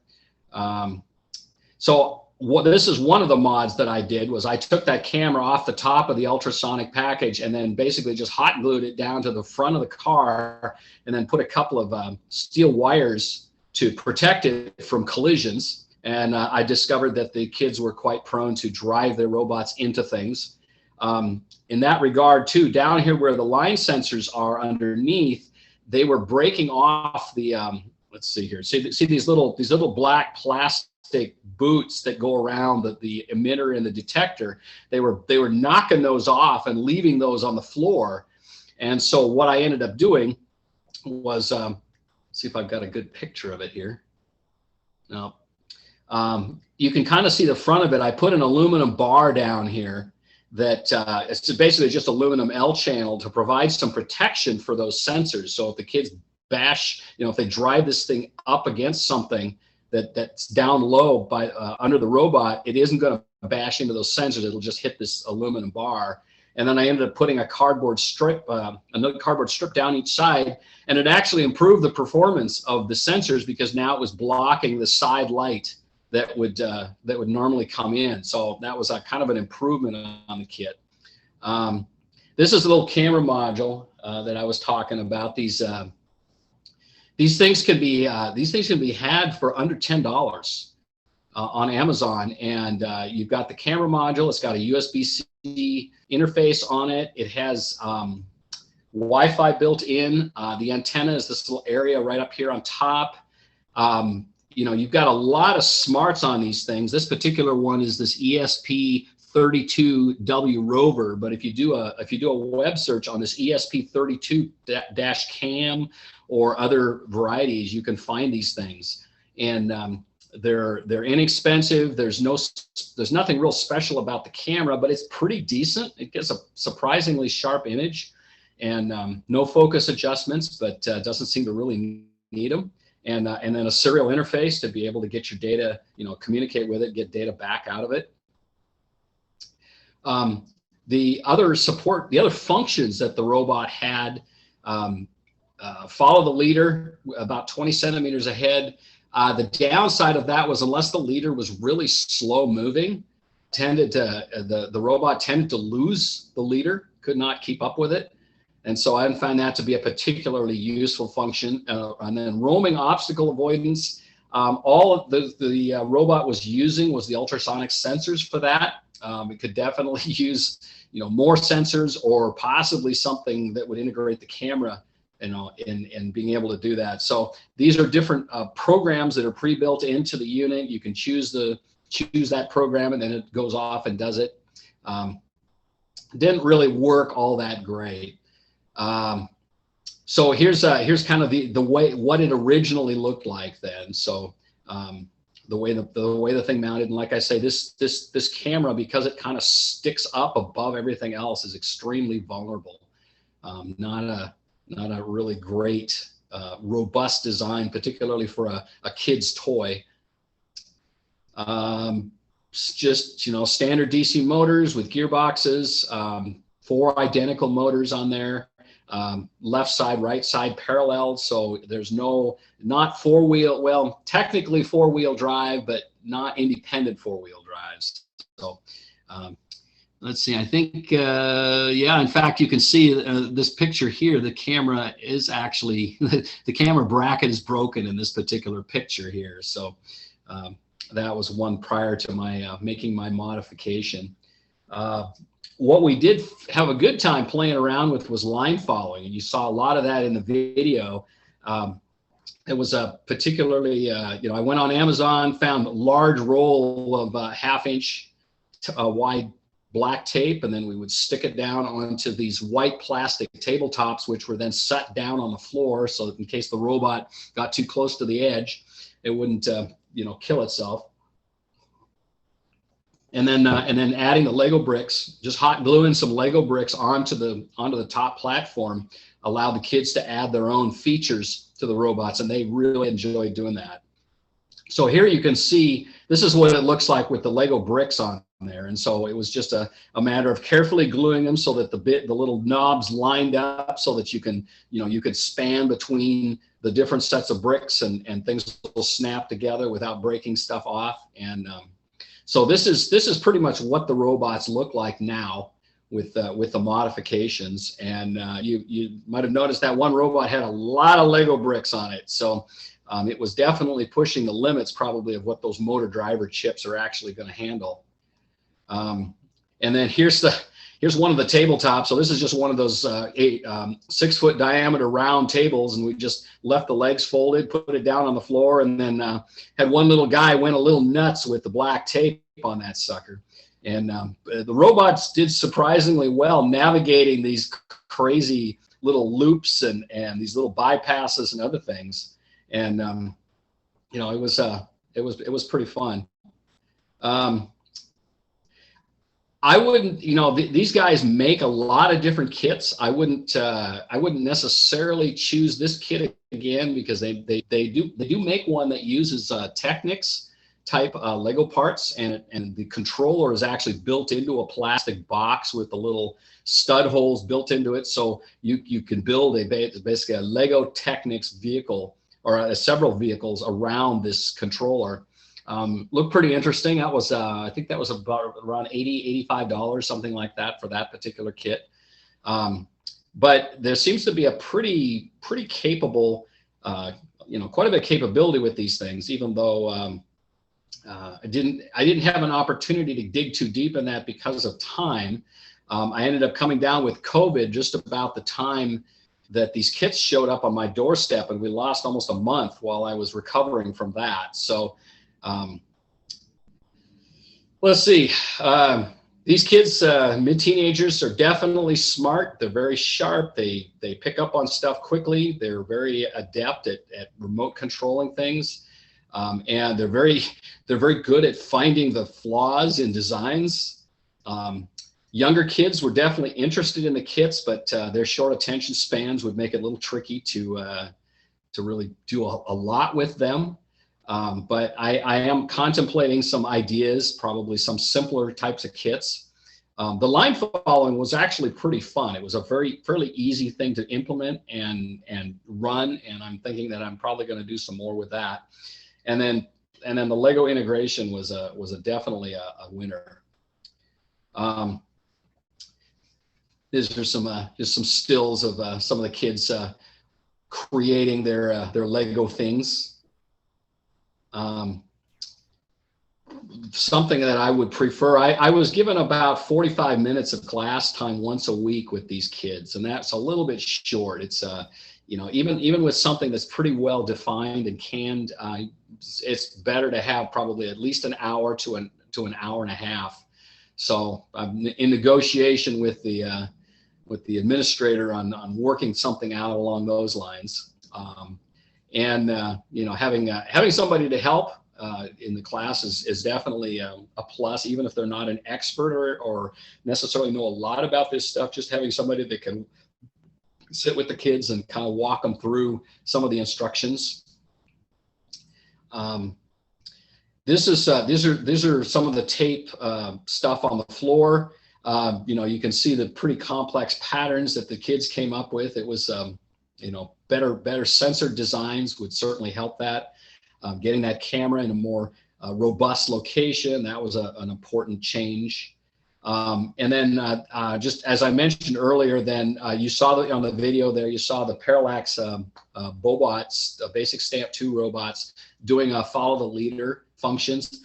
They're moving pretty slow, but I was able to go through and talk to the kids about some of the programming involved in doing that. And basic stamp robots are really, really easy to teach kids. Don't have to, it's just really straightforward. So I don't have any video of the Arduino robot, but the mechanism wheels are definitely a cool thing.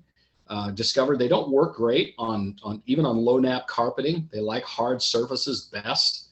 So that was a little bit challenging because the location I was doing these classes, we only had one room in the building that didn't have carpeting on the floor. So it was the kitchen area. It wasn't a big kitchen. So that was the only place that we could do a really good job of running these around. But this camera has a tilt servo on it, so you can tip the camera up and down.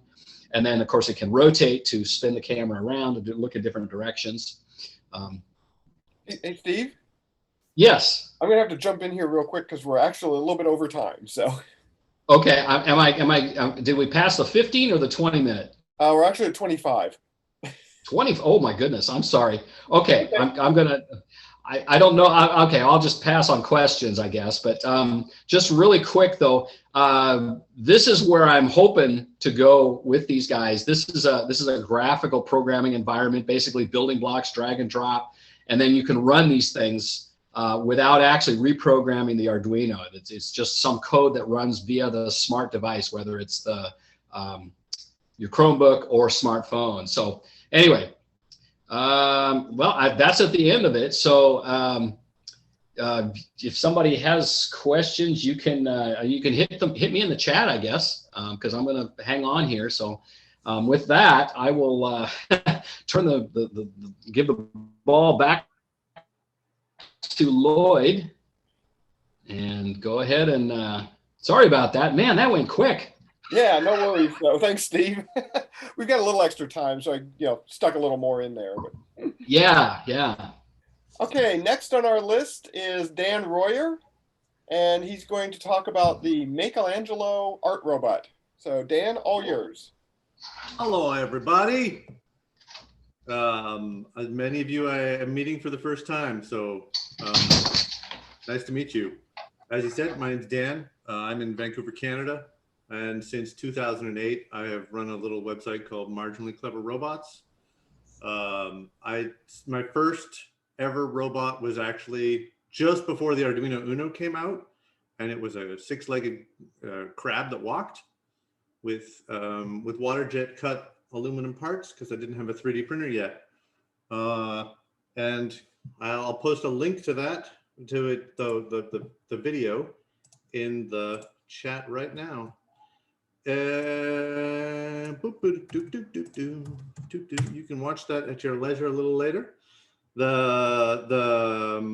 I built it by, I used to be a video game programmer, and I had an empty video game. So I modeled up my parts in probably SolidWorks at the time, saved them out as STL, brought them into the simulation, figured out how to reassemble it, and taught it to walk in simulation. And when it stopped exploding, then I was ready to take the core piece of that code and copy that into the Arduino.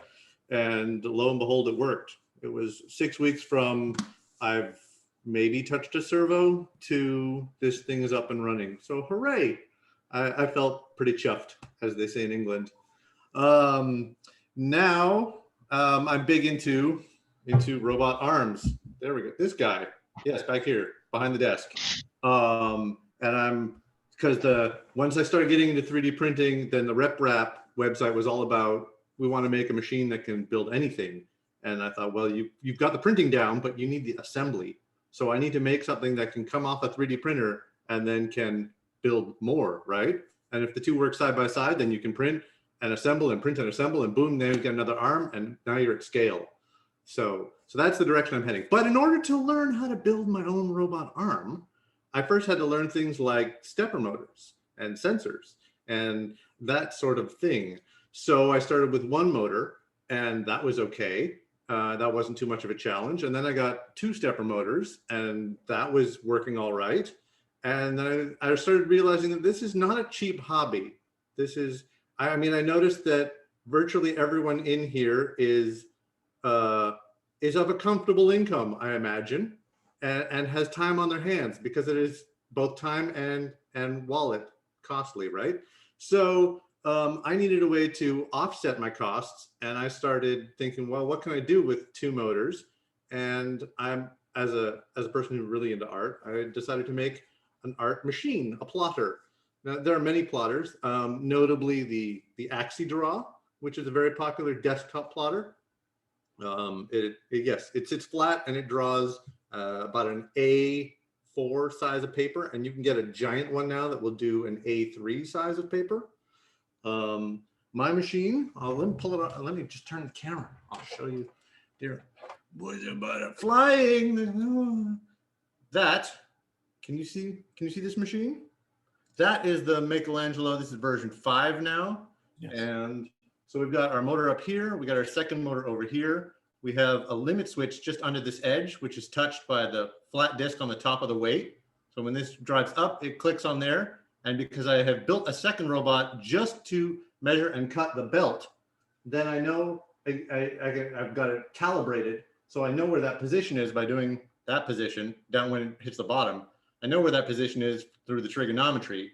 And since this distance from here to here is locked, I've got it all down. The board up here is a 3D printer board, and it seems like overkill because it drives up to 6 stepper motors. But the idea is that a young person gets this, learns the basics of printing without the burning hot danger nozzle and the expensive plastic. And it can go right on a whiteboard in a class, or as you see here on the window. Now I'm hoping that if a student is staring out the window, they're actually staring at the robot and it inspires them. You got to come at them sideways, right? Age and guile will always beat youth and vigor. Anyways. My favorite quote. So the pen then goes in here with a little set screw that holds it in place, and everything is driven together. The firmware is basically built off Marlin. So it's not straight, it's not like a branch of Marlin, but a lot has been copied.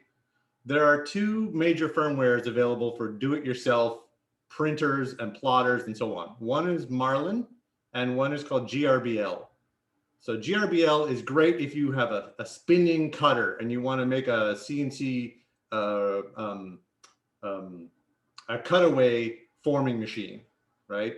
And Marlin is great if you've got a hot nozzle and you want to build up. I have neither of those. I have multi-axis problems. So as an aside, from, although this has only 2 motors, the same firmware, you can change a value in there and you can run it up to 7 motors. And that's what I use on the arm back there, right? Or somewhere back here, I've got the Stewart platform, right? So these 6 linear actuators are run off an STM board, and I can do a flight simulator type of thing up here. Ooh, we're getting a little meta there. Stop flying around. Okay, so somebody asked me, how do you actually plot some of these pictures? Like this is a map of Sao Paulo, Brazil, that I'm probably holding upside down. I got it off Open Maps back when you could still access their API for free. And if you do it in color, you do 3 channels in 3 passes, you can do color pictures. So just like any plotter typically. Yes. And then because I had it was not hard to move motors by, I wrote some code that allowed the firmware to understand serial commands. So I could just type in the Arduino serial window and it would do what I wanted. And I used G-code because it's available in all 3D printers and cutting machines and so on. Back when I was a kid on the Commodore 64, we had Logo. Show of hands, who remembers Logo? There you go. Did you ever use Logo again? So what was the, right? No. So I'm hoping if they learn some G-code in class, right, then they'll come back 5 years later and they'll be on their first milling machine and be like, oh, dang, I'm ahead of the curve. That's my little favorite. Planning ahead is the gift you give yourself. So once I was able to type commands, I was like, this is cool, but to do a drawing like these guys, that's 100,000 commands. I'm not typing that by hand. So in Java, I wrote a program called Michelangelo Software, and I have a link ready to go somewhere here. Michelangelo Software in the chat. And it is an open source program that drives the robot, but has an added component where you can drop in a picture and it will offer you about 15 different styles with sub options under that to convert your image. It also understands SVG files. It understands some G-code. It understands DXF files. So pretty much every format anyone has ever asked for, I have built into it at some point, or someone has contributed a pull request. And thank you to all the amazing people who have contributed over the years, or who just give me a little money through Patreon to fund development. And that's great. Back here, you can see, back there, you can see kits being built. I do batches of about 15 at a time. That seems to work pretty well. And I do a bunch of batches a year. The number seems to keep going up. Great. It can draw up to A2 size. So it's about 4 times the size of the standard AxiDraw.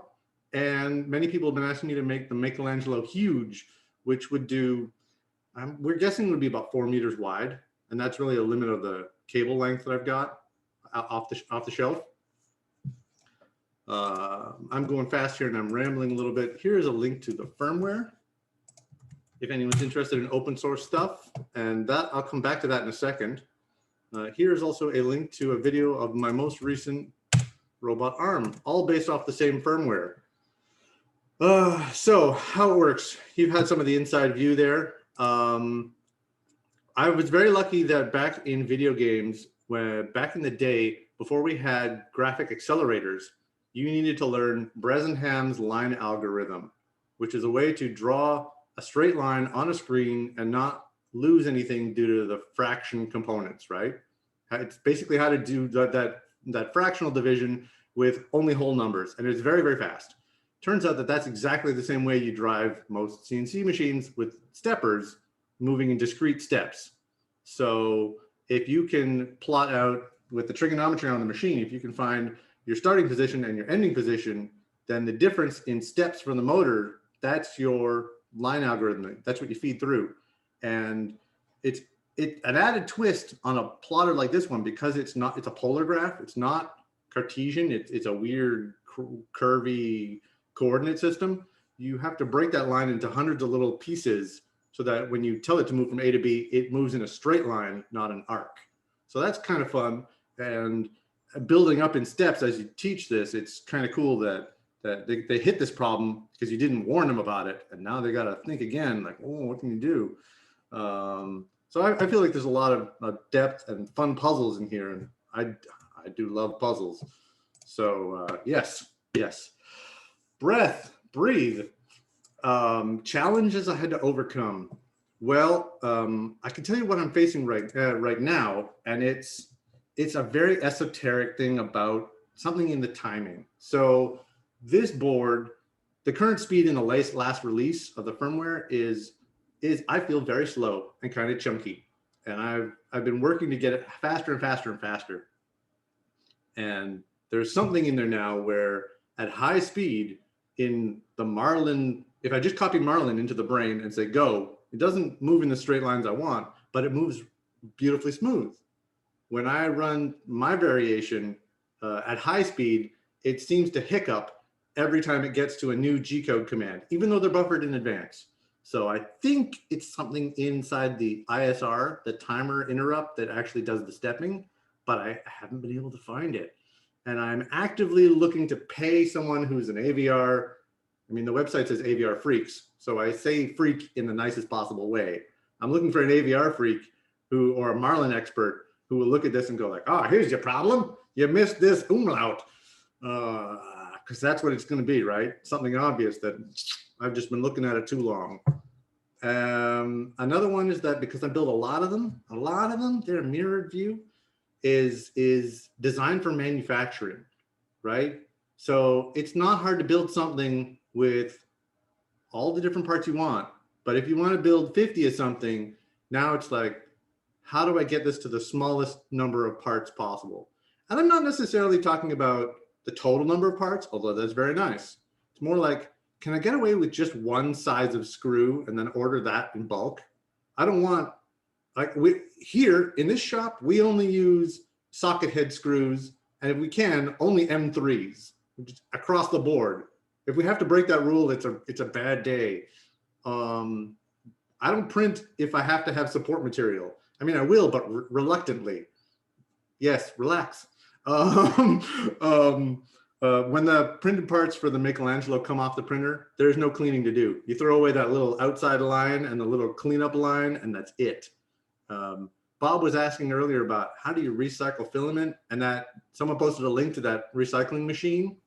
Yeah, I just threw that out there. I'm sorry. It was, I didn't know anything about it. It's fine. I wanted to let people know that someone lent me one because they got it through the Kickstarter, and it sat on my desk for a year. My vote is no, not that one. It's a good start, but it needs more refinement. It's both a crushing machine and an extrusion machine, and it would do better as two separate machines. It also made one heck of a mess when it was crushing. So I never got to the extrusion bit. So yeah. I actually have like, not laundry tubs, but like the biggest tub I could get at Canadian Tire or Home Depot, I forget, in the garage, slowly filling up with PLA. And one's PLA and one was ABS, and I don't work in ABS anymore. And I'm just waiting for the day someone has a solution, hopefully at the hack space that everybody can use, because I don't need it 95% of the time. But if I can go in, clean it, spend a day grinding, and they can reuse that filament for free, that I would donate that. I would be happy to do that. Yeah. Yeah, great that would be great. Yeah. So I guess back to the algorithm thing. The other challenge has been coming up with these styles for the drawings. It's all open source, and you're welcome to read through it. These days, a big popular thing that people do in my Discord channel, they're really into a weaving algorithm, which is you put nails in a circle, like on a bike wheel, and then how do you weave the string across it in multiple colors to produce the picture from the original? And Stringer. I didn't know that one would take off, but it did. So here we are. And yeah, so that's how that machine took off, and it's been super fun, and I continue to work on it, and I'm hoping that when I get this speed thing going, then I can finally put the firmware to rest for a very long time and just let other people make pull requests for new boards. That comes up a lot. We've already got some limited STM support in there, and there's a Melzi board support and a bunch of others. There's Teamsy in there. And some people have tried to put in Wi-Fi, and these are good things, but they're not part of the core thing that I work on. So I let them do their bit, right? I guess lastly, if I want to really show.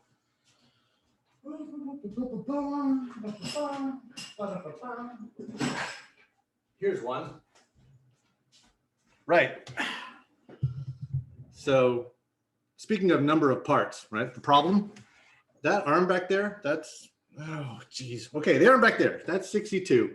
And that was 1,300 parts total in 250 types of parts, right? Yeah, that's a big Fusion file. This guy is a reusable, is a single harmonic drive, 3D printed by a friend of mine with a stepper motor in here. The 6 of these in a row is a robot arm. It's shorter, but way, way easier to build. Total number of parts, 250. Total unique parts, 25. Time to take out the elbow and replace it, 10 minutes. So I would sell these as a set of 7, and then you've always got a spare and no downtime. I want these in schools everywhere, and I'm just perfecting it now. So I'm not really here to hawk it. I'm just saying this is what's in the future for me. Once get this firmware going, that firmware will run this robot even better than it does already. And I will be so excited. Oh yes, finally. Okay, so I've talked myself out. That is a lie. I could keep going, but I feel like it's time to take a breather and answer some questions and let you guys drive this thing. So go for it. And thank you very much.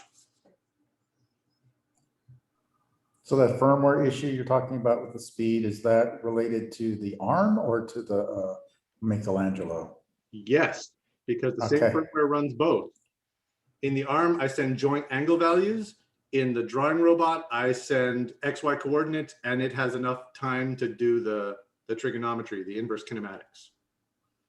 For the robot, I let a different app called Robot Overlord that does a 3D simulation of the arm. It uses gradient descent to figure out the joint angles and then sends them off through the serial. And so I can drive it remotely. There's a job I have out there, a posting for some students to use the arm with the gripper and the camera that's on it to map the environment and build sweet demos. And I'll pay them per demo they make because I'm busy stuck on this firmware. And there's no reason it should be sitting there idle, taunting me. Yeah. But is the speed issue itself specific to the arm then? No. No, you have it on the same thing if I ran the arm at a high speed.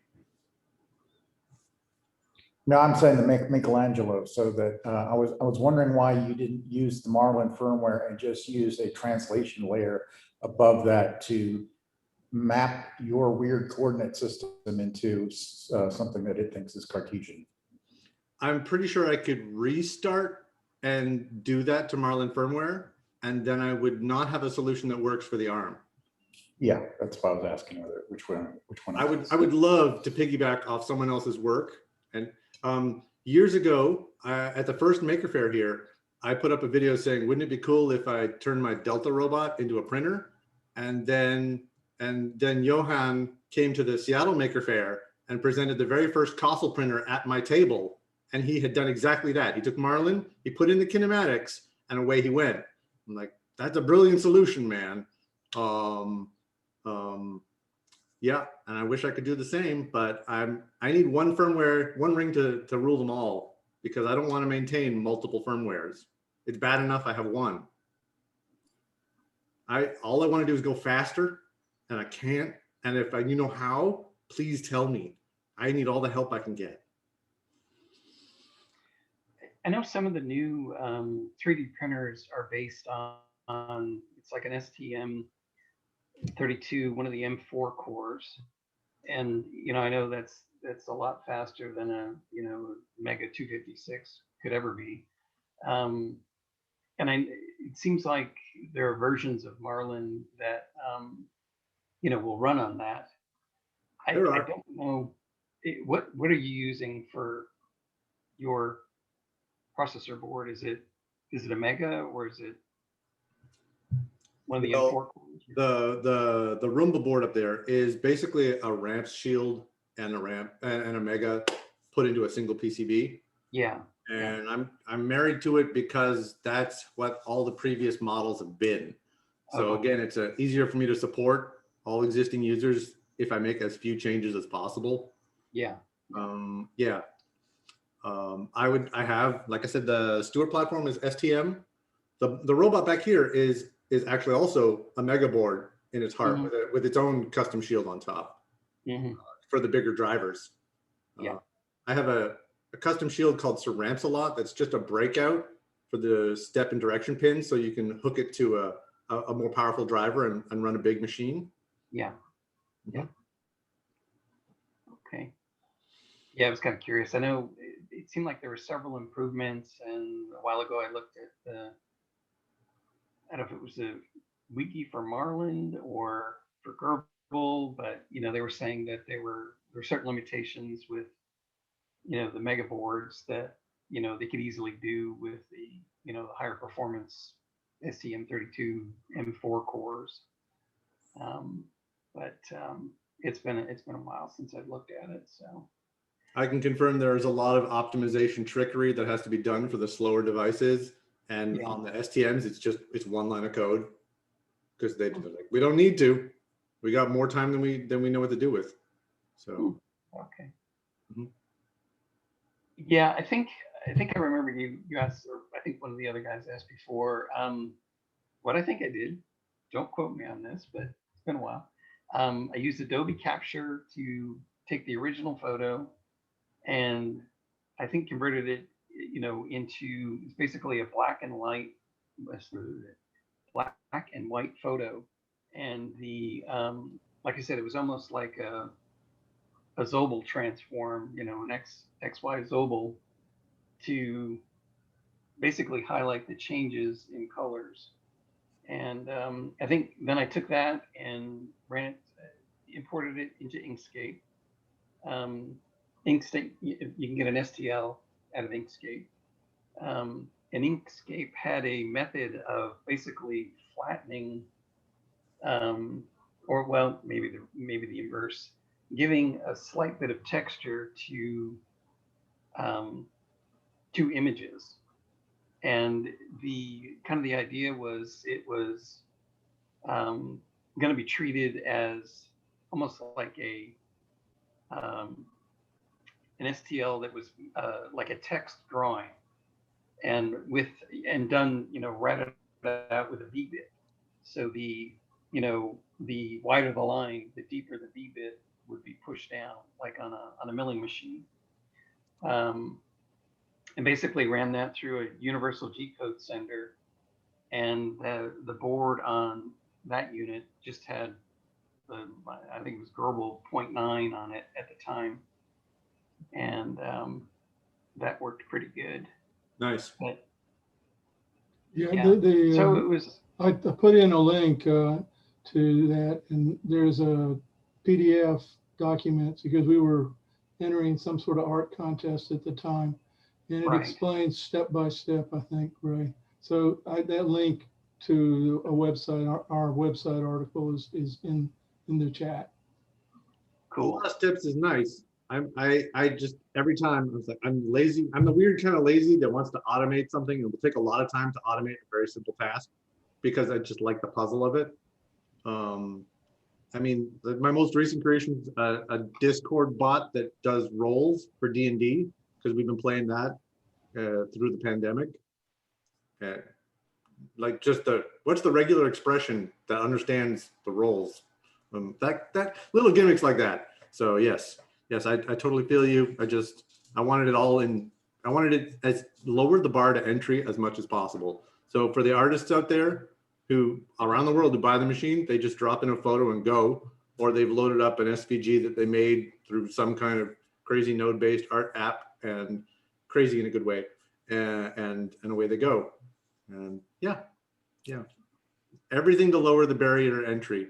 95% of people just want to play with a robot. Almost nobody wants to build the robot, which is a shame, I think, because I think we all agree that's the fun part. But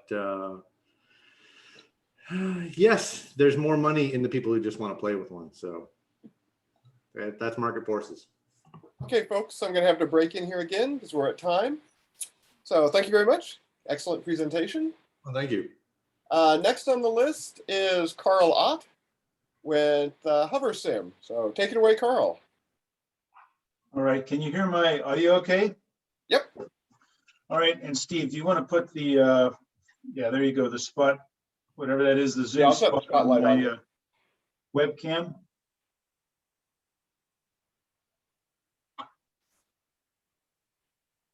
Like, there we go. Can everyone see that? All right, so just shout out or chat if you need to ask a question or mention something, but basically, I'm going to talk about a project that's consumed most of my time in the last year and a half, roughly, aside from a detour to make a simulator for Hoversim. It was called Hoversim.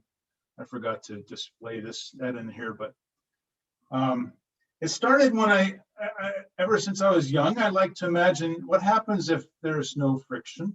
What do you do? How do you maneuver around? And the things that caught my eyes were hovercraft. And if anyone's on the call that didn't grow up in the golden age of video games, that's like asteroids on the right. So I just really enjoyed these things. And okay, well, maybe it's essentially no friction because in reality they have some friction, but those are the inspiration of what I'm about to show. And well, then what happened is I discovered mechanism wheels. And I thought, okay, well, you could use flying drones, but they have their own extra peculiarities, and mechanism wheels, well, maybe that's a nice way to get started in 2 dimensions. So I got this kit, and I'll just show you the lights and stuff. Basically, I have a bunch of displays so I can tell what's going on for different modes. I think I point to the voltmeter there. I added a bunch of stuff to it. And on the ring light, the blue and the red show the current orientation of the controller. Blue is forward, red is back. The white shows world north, so it's magnetic compass-based IMU. There's a BNO 055 you see on the upside-down pill bottle in the front. So you see as it turns around, the white light on the ring kind of moves, even as the red and the blue stay put, because they're locked to the physical robot frame. Then on the lower left, those first 3 lights show the IMU status I used it in fusion sensor mode. And then the other 3 lights show modes of the robot. So the first one I think I show is I call it heading lock, but it's basically a PID loop for heading. And then the middle light on the red one there turns yellow if it's in spin mode. We'll talk more about these. That's the whole point of the video. And then the ultimate goal was asteroids mode, which is the light on the right there. When it's in that mode. And then I can also toggle the RGB display, so I can look at the encoder velocities on each motor, or the distance traveled, or it's showing now this is the heading screen for the IMU. So it shows the degrees from north, and it shows the fusion sensor status, is it in cal or not, and it shows the current PID values for heading. And that's a lazy Susan I'm turning it around on. And if you look at the top left in the display, it shows the heading of degrees. So I just stop it at every 90. You can actually see it. I don't know if it's coming across very well, but so that's the overview to it, basically. Then the next couple slides are, where to go? Slide 6. So I found this platform on AliExpress. I really like how well it was made, even though the instructions were well, not so good. But it was like $120 for that thing, including the wheels, a metal base, cables, and then another like $40 or $50 total brought the a shield that they have. It's based on, it fits, you bring your own 2560, but they have a shield with the motor drivers and all the I/O broken out. Then they added the B&O 055, NeoPixel ring and a couple strips, RGB LCD, energy battery, and of course the most important factor, gaffer's tape. There's a healthy bit of that in here. I don't know how the world survived without gaffer's tape. The control, so the manual thing, I just used the PS2RF. I mean, it has it's like 22 buttons, and you can detect presses or holds or releases or any activity. So there's 4 or 5 different states per button, and then you can have your code look for combinations of buttons. So you can get a really wide, rich a set of controls just on that one silly little controller. In the current implementation, I only have basically a motor velocity PID for each motor. So many encoder ticks per 20 millisecond ISR. And then for some of the modes, well, the more fun ones, I use a heading PID. And it's all closing loop around the absolute heading from the B&O 055. You know, I played around with the accelerometer, gyro, magnetometer fusion mode versus the other modes.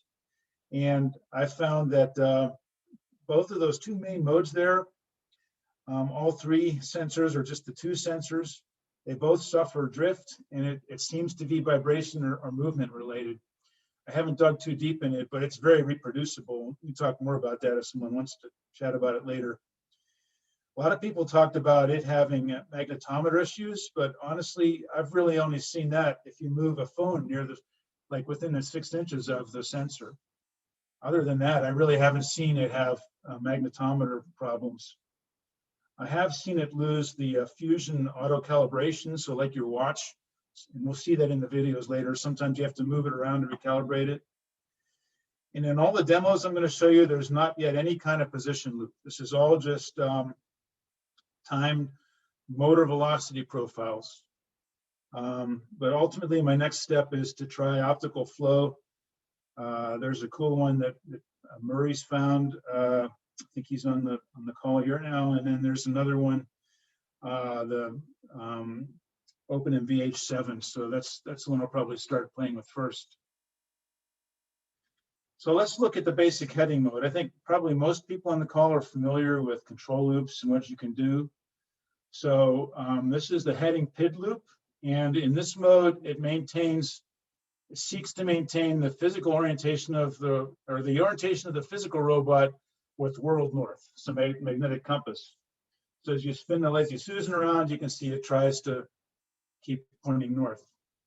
And then you'll see that left light went red, and that tells me the F0 means that it lost the overall system fusion.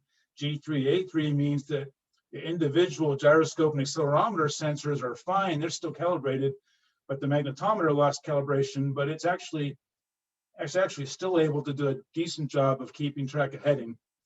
Then if you move it around like that, you see it turns green on the left again, so it got fusion cal back in place. So I have this routine called translate circle. You know, is it a circle or not? Let's not argue too much. I just set the motors as if it has a linear response, and it would be a circle if the motors in the world was perfect, but it's not. This was with the heading loop off. So you see when it returned to 0, it was off. So now if I turn the heading loop on, so orientation lock to compass north, we do translate circle, you see it does a much better job of pointing in the same direction, whatever that happens to be when you start. And you see it returns, it's just about where it started off. Now this is a relatively smooth, really old builder's carpet versus this is a really, really rough throw carpet. You see how much texture it has just from the glance. No heading loop, and look at how unsquare it is when it returns to 0. But turn the heading loop on and do the diagonal translate again, and you'll see that it kind of fights. I mean, that carpet is really rough on these wheels, but it gets back, just with a timed loop, it gets back pretty square the whole way. So I found that was interesting. What was next? I guess that was it for that video. Now the next mode is called spin mode. So again, remember that I'm intrigued by asteroids and the movement of the little spaceship in the asteroids game. So one step towards that is what I call spin mode. And in spin mode, whenever you engage that, it locks the movement from the controller respect to the orientation of north at the time you engage spin mode. So you'll see that the blue and the red, which are the controller orientation, they move as the world moves underneath the robot, as the robot moves. But the red and the blue are always about the same orientation with respect to robot north. So that means that now this is small dimensions, but you'll see as I just make small movements front to back, it's always moving front to back. So now let's say that we have the robot turn at a constant rate in spin mode. Well, now if we move it forward and backward, you know, it's with respect to the blue and the red, not the robot frame. So it's with respect to the original orientation when you enter spin mode. And this was a kind of mind-numbing and critical thing to enable asteroids mode later on. And I think there's one more segment where we do that in a larger scale. No, there's two more segments to this. So we put in a constant turn, and then now you can see that if you move the joystick, come on joystick. Yeah, you move the joystick a little forward and you know, it goes, well, it's with respect to the original orientation. So wherever the blue and the red are, so it's really kind of a challenge to drive until you get the hang of it. Mr. Anderson David knows what I mean because he's tried it a little bit, and this is the easier of the modes in a way. So now DPRG have this 4-square contest where you just want the robot to go in a square, but I thought it'd be fun to do it with the spin mode active. So it'll go to a corner and do a little bit of a faster spin, and then it'll speed up a little bit. If you watch the center of the ring, you can see that the center of the ring is more or less on a square. So isn't that cool? We can redo that last bit, I think, yeah, there we go. So if you watch the center of the ring on the robot, it's almost a straight line. You know, it's not perfect, but like I say, this is there's a lot of gaffer's tape on this. This is a proof of concept way of playing around. Okay, let's set to loop mode. So that takes us to asteroids mode. So let's look at asteroid. Oh, wait a minute. Wait, where did this video? This is not the right video. Okay, just a second. Okay, well, we've all seen asteroids before, but that was again the original inspiration, right? So let's see that. Let's see asteroids. Let's see if we can do this without that happening. Okay, so in asteroids mode, you have this concept of a forward thruster and momentum. So whenever you goose it forward, you see the thruster LEDs in the back. So you give it a little bit of momentum and it just keeps going.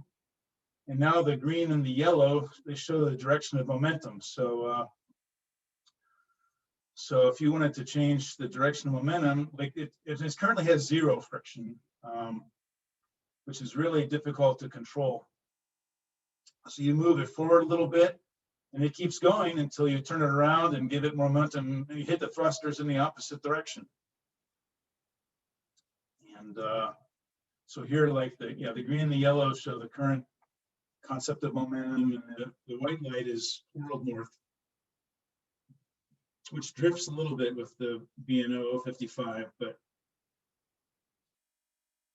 it's fun to play with. That's all. It's is the red pulsing your virtual thruster?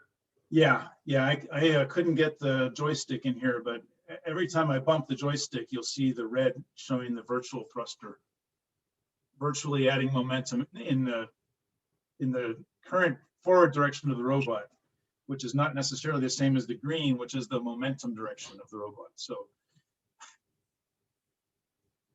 does that make sense? I love it. You need to turn that into a cone thing. So into a what? So the thruster looks like a cone. Yeah. Well, given more time, I was going to put a servo on there so it would like push the light out the back, like the thrust the thrust vector thing, but I really ran out of time versus what I wanted to do in the calendar time that I had. So basically that's it. So I love the way you built it up in steps. That was very effective and exactly the way I would have done it. So oh, cool, thanks. Very nice. I meant to stop after each video and ask if there was questions, but I guess I'll pause now. There's the 10-minute mark. I don't know how long ago, but Carl, hi, it's Murray. I'm dialing in from New Zealand, and I'm also the one who started the Personal Robotics Discord channel, so anyone's welcome to join that. I did have one question in that I had started building a robot like yours and put it aside on David's recommendation to actually focus on my main robot. And so the question is, if you have a robot that has conventional wheels rather than the Mecanum wheels, of the various things that you've learned in this project, how many of them can you bring back to a more conventional, like a differential robot? well, I mean, if we just go back up to, where did I have the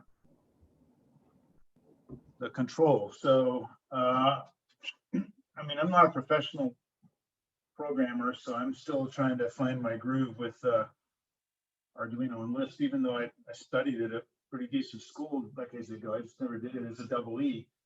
So, so I have libraries for this controller, which have been really helpful and pretty portable between projects. You know, even just getting practical experience with the PID loops and practical experience with the IMU, these are all totally applicable. So I have an outdoor rover started for a DPRG contest in a month's time. I won't have it very far yet, but all of those elements will directly apply to that, as will the optical flow when it gets around to that. So in terms of the other things, I mean, the Mecanum wheels are so unique in that mode. I don't think that all of that math is going to apply very much to like an Ackerman, for example, right? Or even a tank style. But you've done quite a lot with your IMU, and even just the visualizations with the ring LEDs and stuff like that is not functional, but it's actually really nice to see on a robot, especially in a demo. Oh, it was, well, forget the demo. I mean, it was critical to figuring out what in the world it was doing and whether it was working or not. Well, that's exactly right. And I'm thinking about buying one of those. Now that I've seen you do this, I'm thinking about buying one of those rings exactly for that reason, is that it's kind of hard to see. And David's done the same thing with LEDs all over his robot. Is just knowing what the robot's doing without reading a log is kind of valuable. Oh, yeah. I mean, each of those displays has been for a purpose, not just for cute effects. And yeah, that was kind of a conscious decision early on. And I guess I was lucky in how I chose to do it. Next time around, I mean, the duct tape will be replaced by proper mechanics, and then also there are some learnings on Mecanum wheels. So I'd like to say that no robots were harmed in the making of these videos, but you can see that wheel got kind of out of alignment when it got dropped 2 nights ago. So there was a 3-hour detour to replace that wheel. Since it's not exactly coplanar anymore, and it hasn't quite driven the same since, but it was enough to get most of the videos. See how the bracket got bent. It fell on that wheel, and one of the little rubber things is totally frozen now, and that bracket is toast. So anyhow. So intentional drop testing, well done. It was unintentional drop test, and there will be no names named because. But you claim it's intentional. My helper got me repaired, get it going again after that. So we're all good. And the videos got done in time. Hopefully they were useful, and there we are.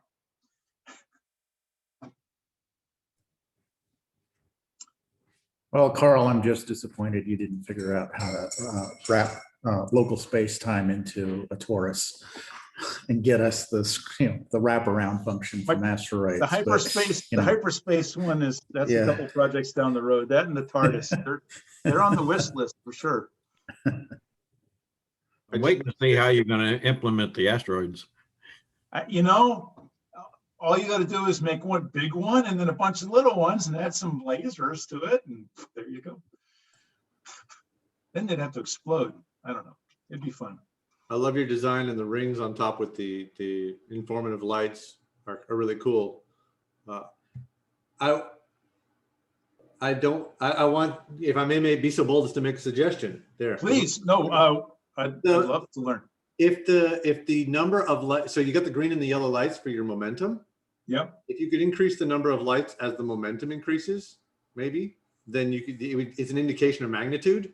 Oh yeah, yeah. So, and you could do it with brightness or like smaller rings and bigger rings, right? Right. I like it. So I just did it with off the shelf. And the other thing I wanted to do was that, like that is the original RGB NeoPixel ring. They actually make an RGBW ring. I got one of those, but I was a little concerned to try and slap it in at the last minute because, you know, it's 24 times 8 bits more in the protocol. And I think I'm already chewing up a good chunk of my 20. I think I'm chewing up close to 8 or 9, maybe 10 milliseconds of my interrupts just to light the lights. But plus you'd have to wear welding glasses to look at the thing, wouldn't you? I mean, that's a lot of light. Yeah, I wish. I mean, we're gonna have to figure that out. I mean, I hope the video is pretty smooth this time. I got a good solution for that now with OBS and downsizing the video before you present. But how to get the contrast on the high dynamic range, since those things are just so bright, so they don't overpower the camera. I haven't figured that one out yet.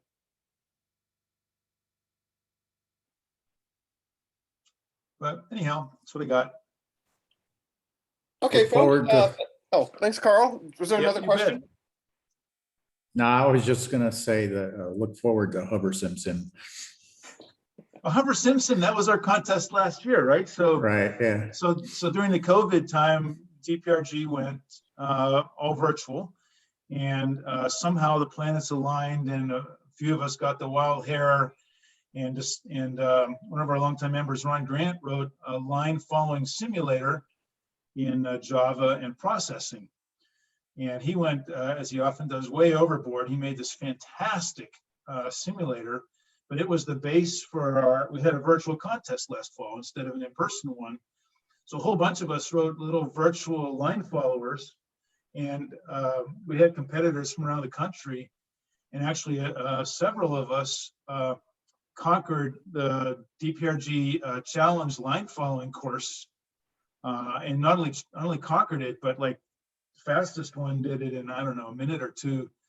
And I was right behind it, but I could show you the line following course just a second. But it's a really complicated line following course. And we now, through that simulator, there's several of us that have figured out how to follow this line following course. So you can see it's, there you go. Quite a complicated line following course, right? It's got jigs and jags and contrasting places, and it's got a gate in one point, and it's a real challenge. But a number of us now have solved that in the simulator, and my simulator was a simulator of Hoversim, so that's why I called my simulator Hoversim Sim. And I learned enough through that simulator now that when I add optical flow to this platform, I'll probably put a camera. I'll redo the platform so that there's some kind of suspension, so that the wheels don't have to be perfectly flat. And then I'll put the optical flow facing down in the middle, because that really works really well for the algorithm I did in Hoversim. And then that's one of my little projects, is to make a physical robot do that complex course in the real world, so that finally somebody can do it with a real robot after 10 years. Okay. Hey folks, so Carl was our last presenter for today. We did have a couple of people drop out. We'll pick them up hopefully next session. What I'm going to do at this point, I'm going to go ahead and stop the video. But we're going to keep them, the meeting can stay open as long as anybody wants. So, let's see, hang on, let me stop.